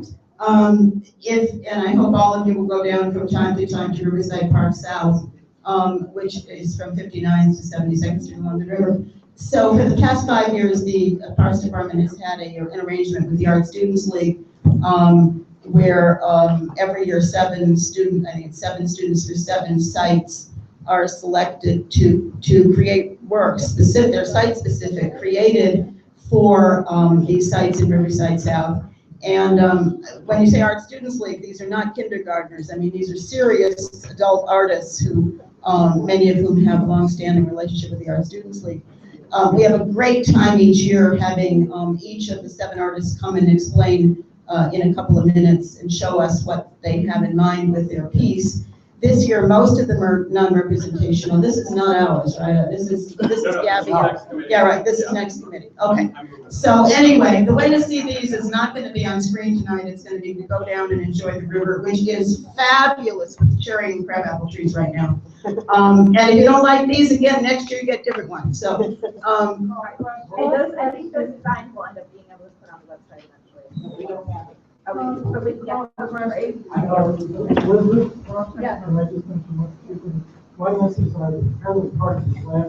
yeah, you know, and Ken, I did put in the resolution on this too, that we encourage them to be able to continue this partnership.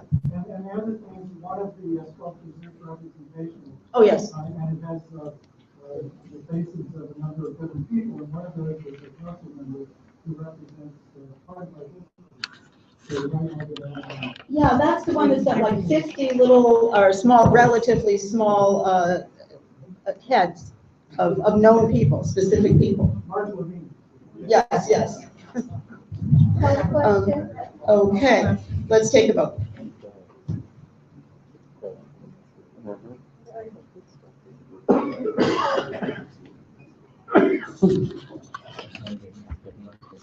$33 in favor, opposed, 0, abstaining, 0, for cause, 0, 33 to 0 to 0 to 0.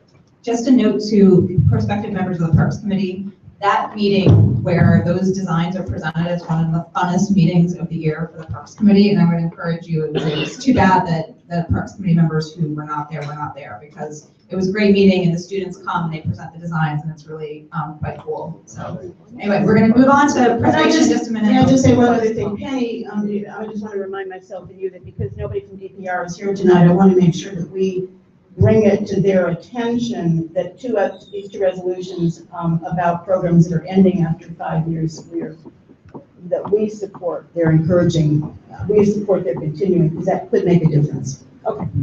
Okay, I think we're going to hear from the borough president now.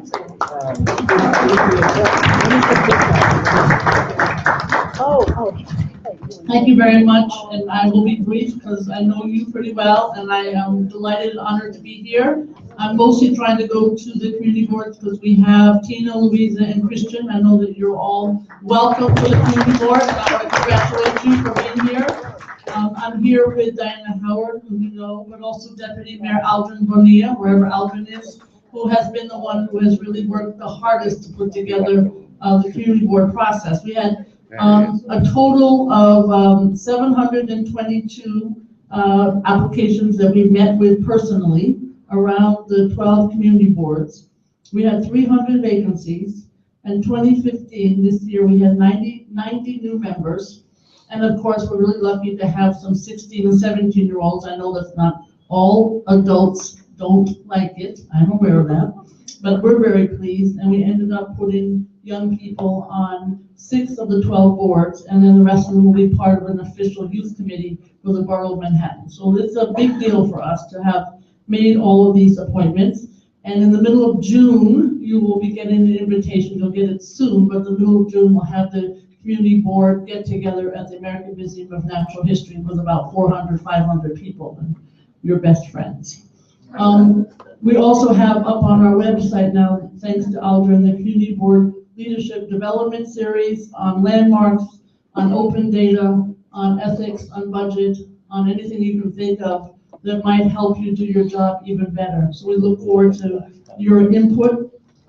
We have, as you know, a new storefront office on 125th Street, a little bit out of Ward 7, but it's the first time that a borough president has ever been on the ground as opposed to in a tall building. And the opening there is May 18th in the afternoon and evening, just so you know, sort of 125th Street a la 87th Street, for those of you who know.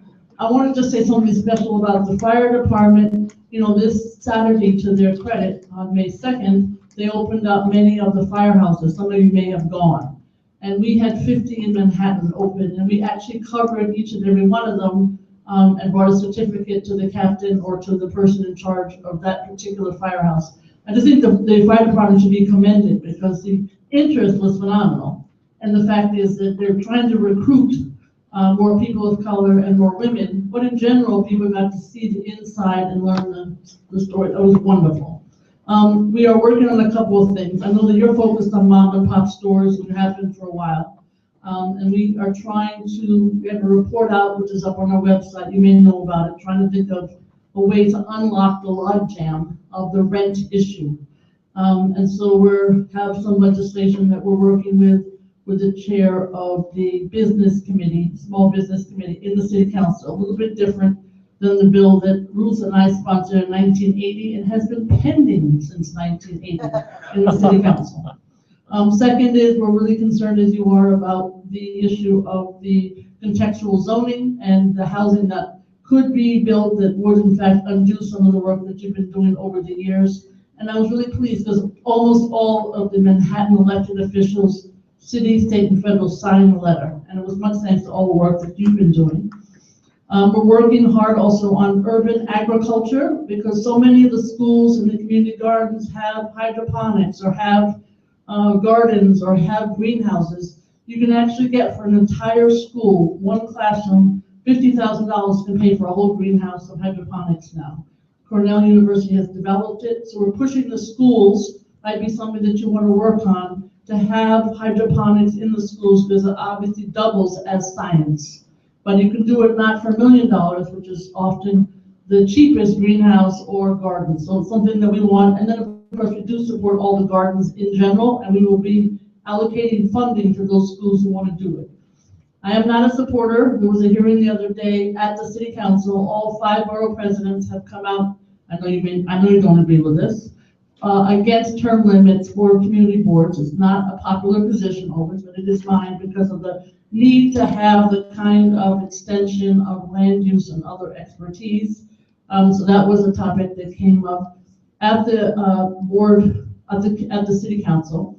And then we're also just working, as you can imagine, on issues in the schools. I'm hoping that I've met with all the superintendents now, all 6 of them in Manhattan, and you have certainly District 3. The schools, I believe the chancellor is trying really hard. We're working on mental health and the arts and technology, those 3 topics in the schools. But I think in addition, the more that we can figure out what the challenges are. I learned today a lot of the Head Start children, and I learned this because of some of the wonderful people here at Board 7 who don't live in the district, but who are in Head Start, actually end up at Success Academy on the west side because they can't get into the other schools because they're not living here, they work here. And many of them are people of color. And so we have to think about how the schools, I think, could be even more part of your agenda in terms of trying to address some of these issues. But the Head Start kids who do not live in this neighborhood, but go to Head Start, because anybody can go to Head Start, are then going to Success Academy. Success. You know how I feel about that. So those are some of the issues we're working on. I want to thank you because your business is always done, and it's a pleasure to work with you. And there's a lot more to be done. Thank you very much. Yeah. I wonder if you're taking a position on LPCs deciding to rejigger the northern end of the West End Avenue Historic District. I ran into the mayor and I used every 4-letter word there is known to mankind. Thank you. President, would you? There might be a change in that. I don't know. I gave it to him. That's the answer to your question. I hope you understand. Because the district all of a sudden changed. The perimeter. The Bloomberg administration supported the project for land historic district. I'm sorry. The Bloomberg administration supported the proposal. Right. That's what I told them. And so did the whole community board and the whole community. I told him with every 4-letter word that I know. And did he collapse right in front of you? No, but he really got the point because everybody told me from the administration 5 minutes later. That's good. Gail, would you support a moratorium on the mega tall buildings on the southern side of Central Park? Yes, I spoke the other day at the Community Board 5, had an excellent second forum on the topic. And I know that the Mark Levine has a task force because I believe he couldn't get anything more passed in the city council. That's the problem. I think we should all, the answer is yes. There's a huge number of buildings that are proposed, unfortunately, so yeah. I would love to work with you on that. Awesome, me too. Thank you. Thank you very much. Thanks,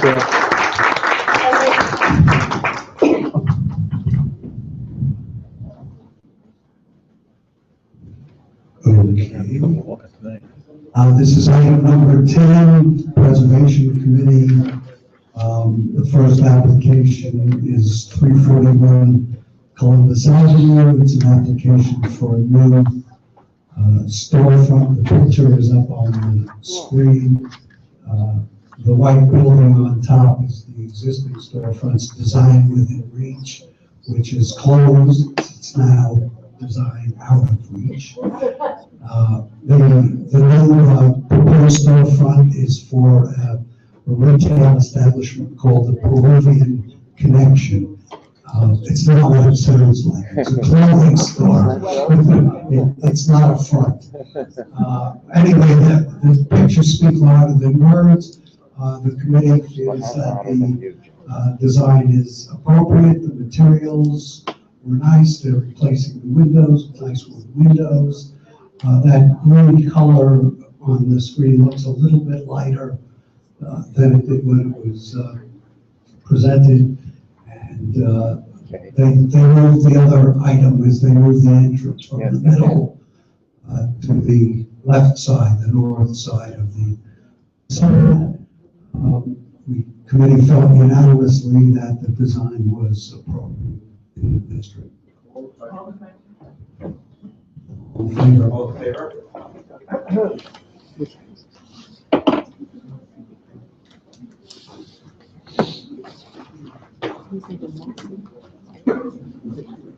31 in favor, opposed, 0 abstaining, 0 for cause, 0, that passes 31 to 0 to 0 to 0. This is the west side.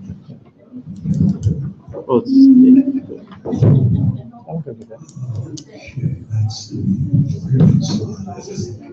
Yeah, just tell me which one you want. The front facade? Oh, I didn't have one for the front facade, I thought I did. Sorry. Just the back. But that's. Yeah. Okay, and this is an application for 310 88th Street between Riverside Drive and West End Avenue. We split the resolution into 3 parts: the front facade, the rear facade, and a rooftop addition.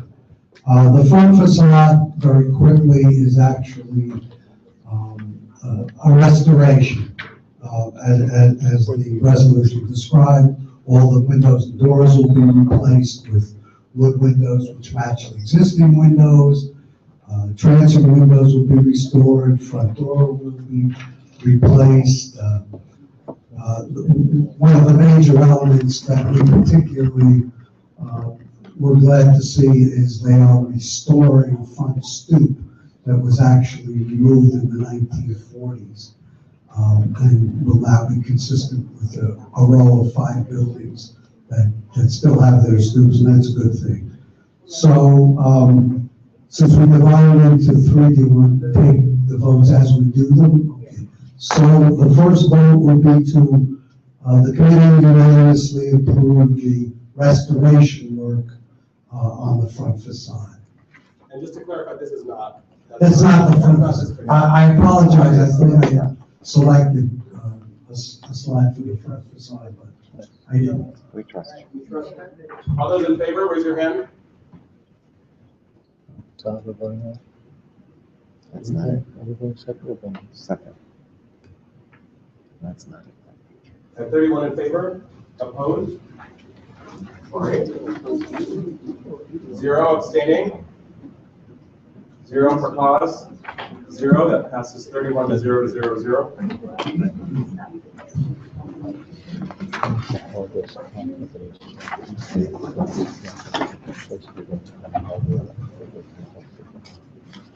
The next part of the application was the rear facade, which will consist of 2 additions. One, which is full width at the ground and parlor levels, and the second part of the rear addition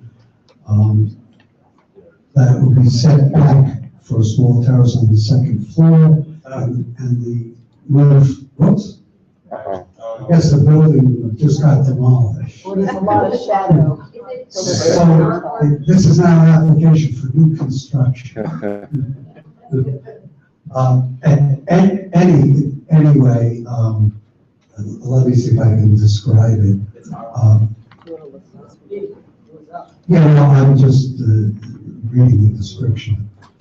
As I said, the addition, there's an existing addition which will be expanded to full width on the first 2 floors, and part of the addition will go up 3 floors.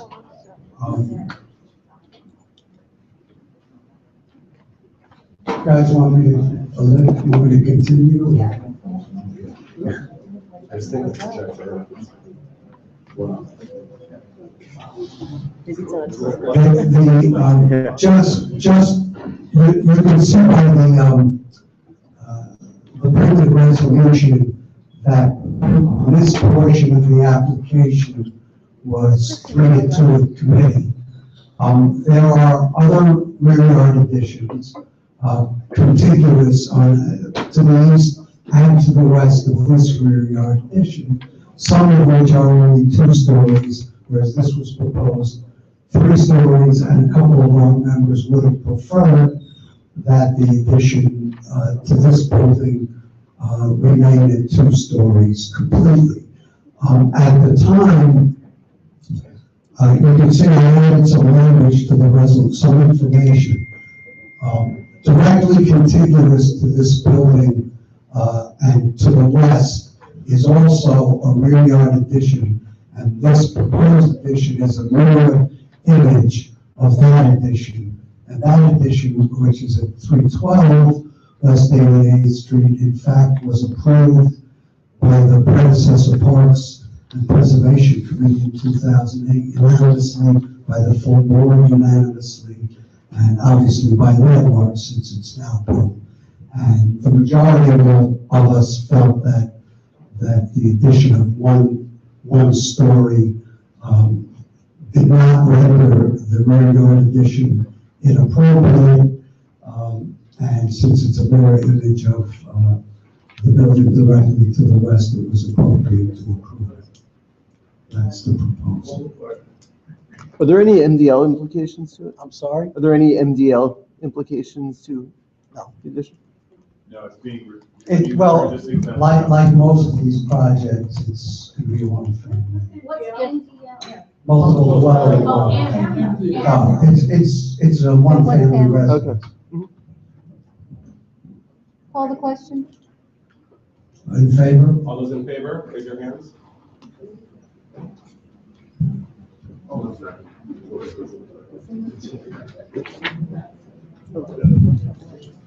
Okay, 27 in favor, opposed?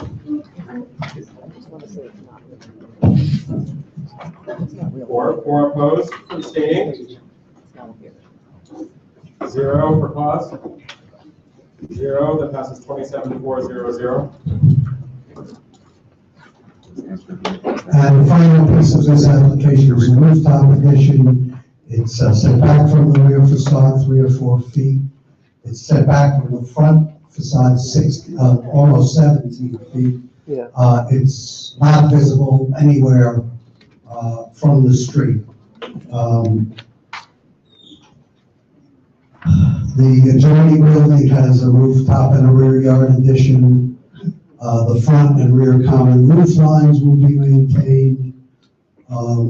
And this is a situation, by the way, where at the time of the committee meeting, the question of the lack of visibility wasn't fully documented, and we wanted to be certain that the representations that the rooftop addition would be visible were correct. So we asked the applicant to furnish further documentation, photographs from both east and west, down to West End and up to Riverside on West 88th Street. And they did so within a week after the meeting. They supplied us with the photographs that indeed confirmed the fact that the rooftop addition was invisible from any vantage point on any of the public way. The committee unanimously approved the rooftop addition. Call the question. In favor?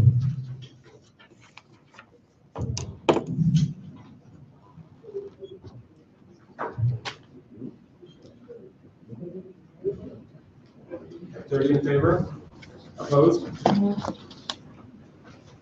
1, abstaining? 1, opposed? 0, passes 30 to 1 to 1 to 0. And the final application, just a few doors down the street, actually, on West 88th Street, 316 West 88th, also between Riverside and West End. Also an application for restoration in front facade, and rear and rooftop additions. In this one, we did not split it into three parts, primarily because the committee was unanimously in favor of all three segments of this application.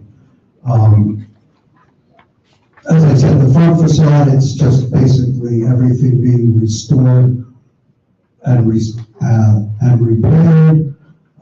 The addition of a stoop, the front door, whereas they couldn't ascertain the original historical model, will be based on another building, 320 West 88th Street.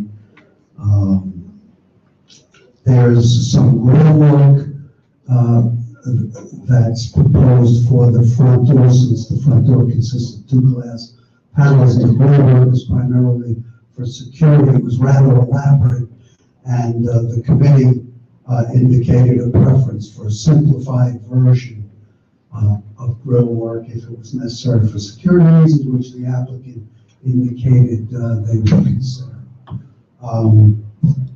The rear addition is added a Juliet balcony with French doors, a new setback above the parlor floor with French doors, and an extended fourth floor.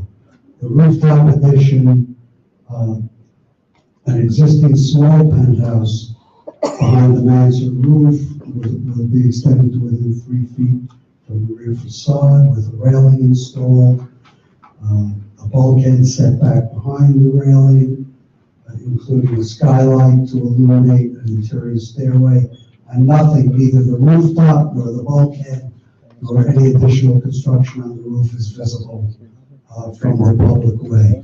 This application has already been heard at Landmarks, and I was at the hearing, and it was the shortest consideration of a project that I've ever seen. No one had any questions during the presentation. There was no discussion. One commissioner commented that her comment was that it's not visible from anywhere and it's fine.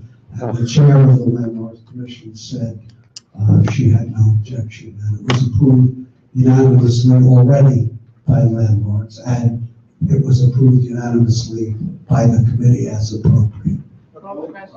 Wait a minute, can I say something? Yes. Yeah. You know, as you know, I've been to Landmarks on projects that affected me, and I've sat through some others, and I find Landmarks discussion of this doesn't affect anyone, it's not visible from the street, to be a total ridiculous concept, because it is visible from all of the houses that are on the other side of the donut.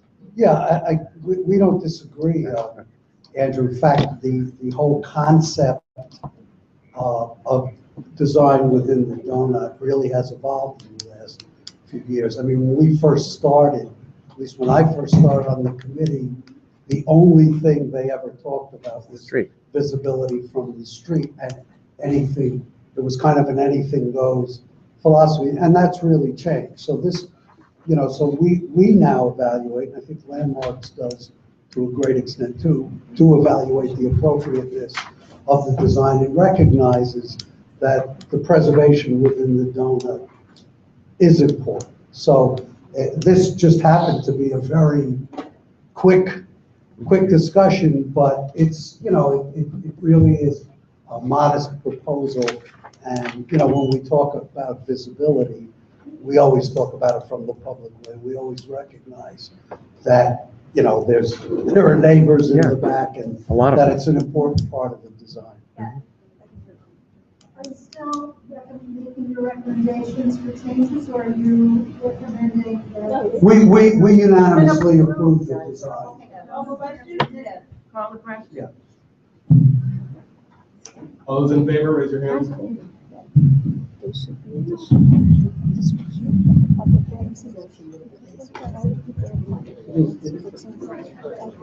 30, opposed? Yes. One, abstaining. I have one for cause, 0, that passes 30 to 1 to 1 to 0. Okay, passes. Folks, we're gonna just bear with us for just a few more minutes. Michelle's put together the BCI resolution, the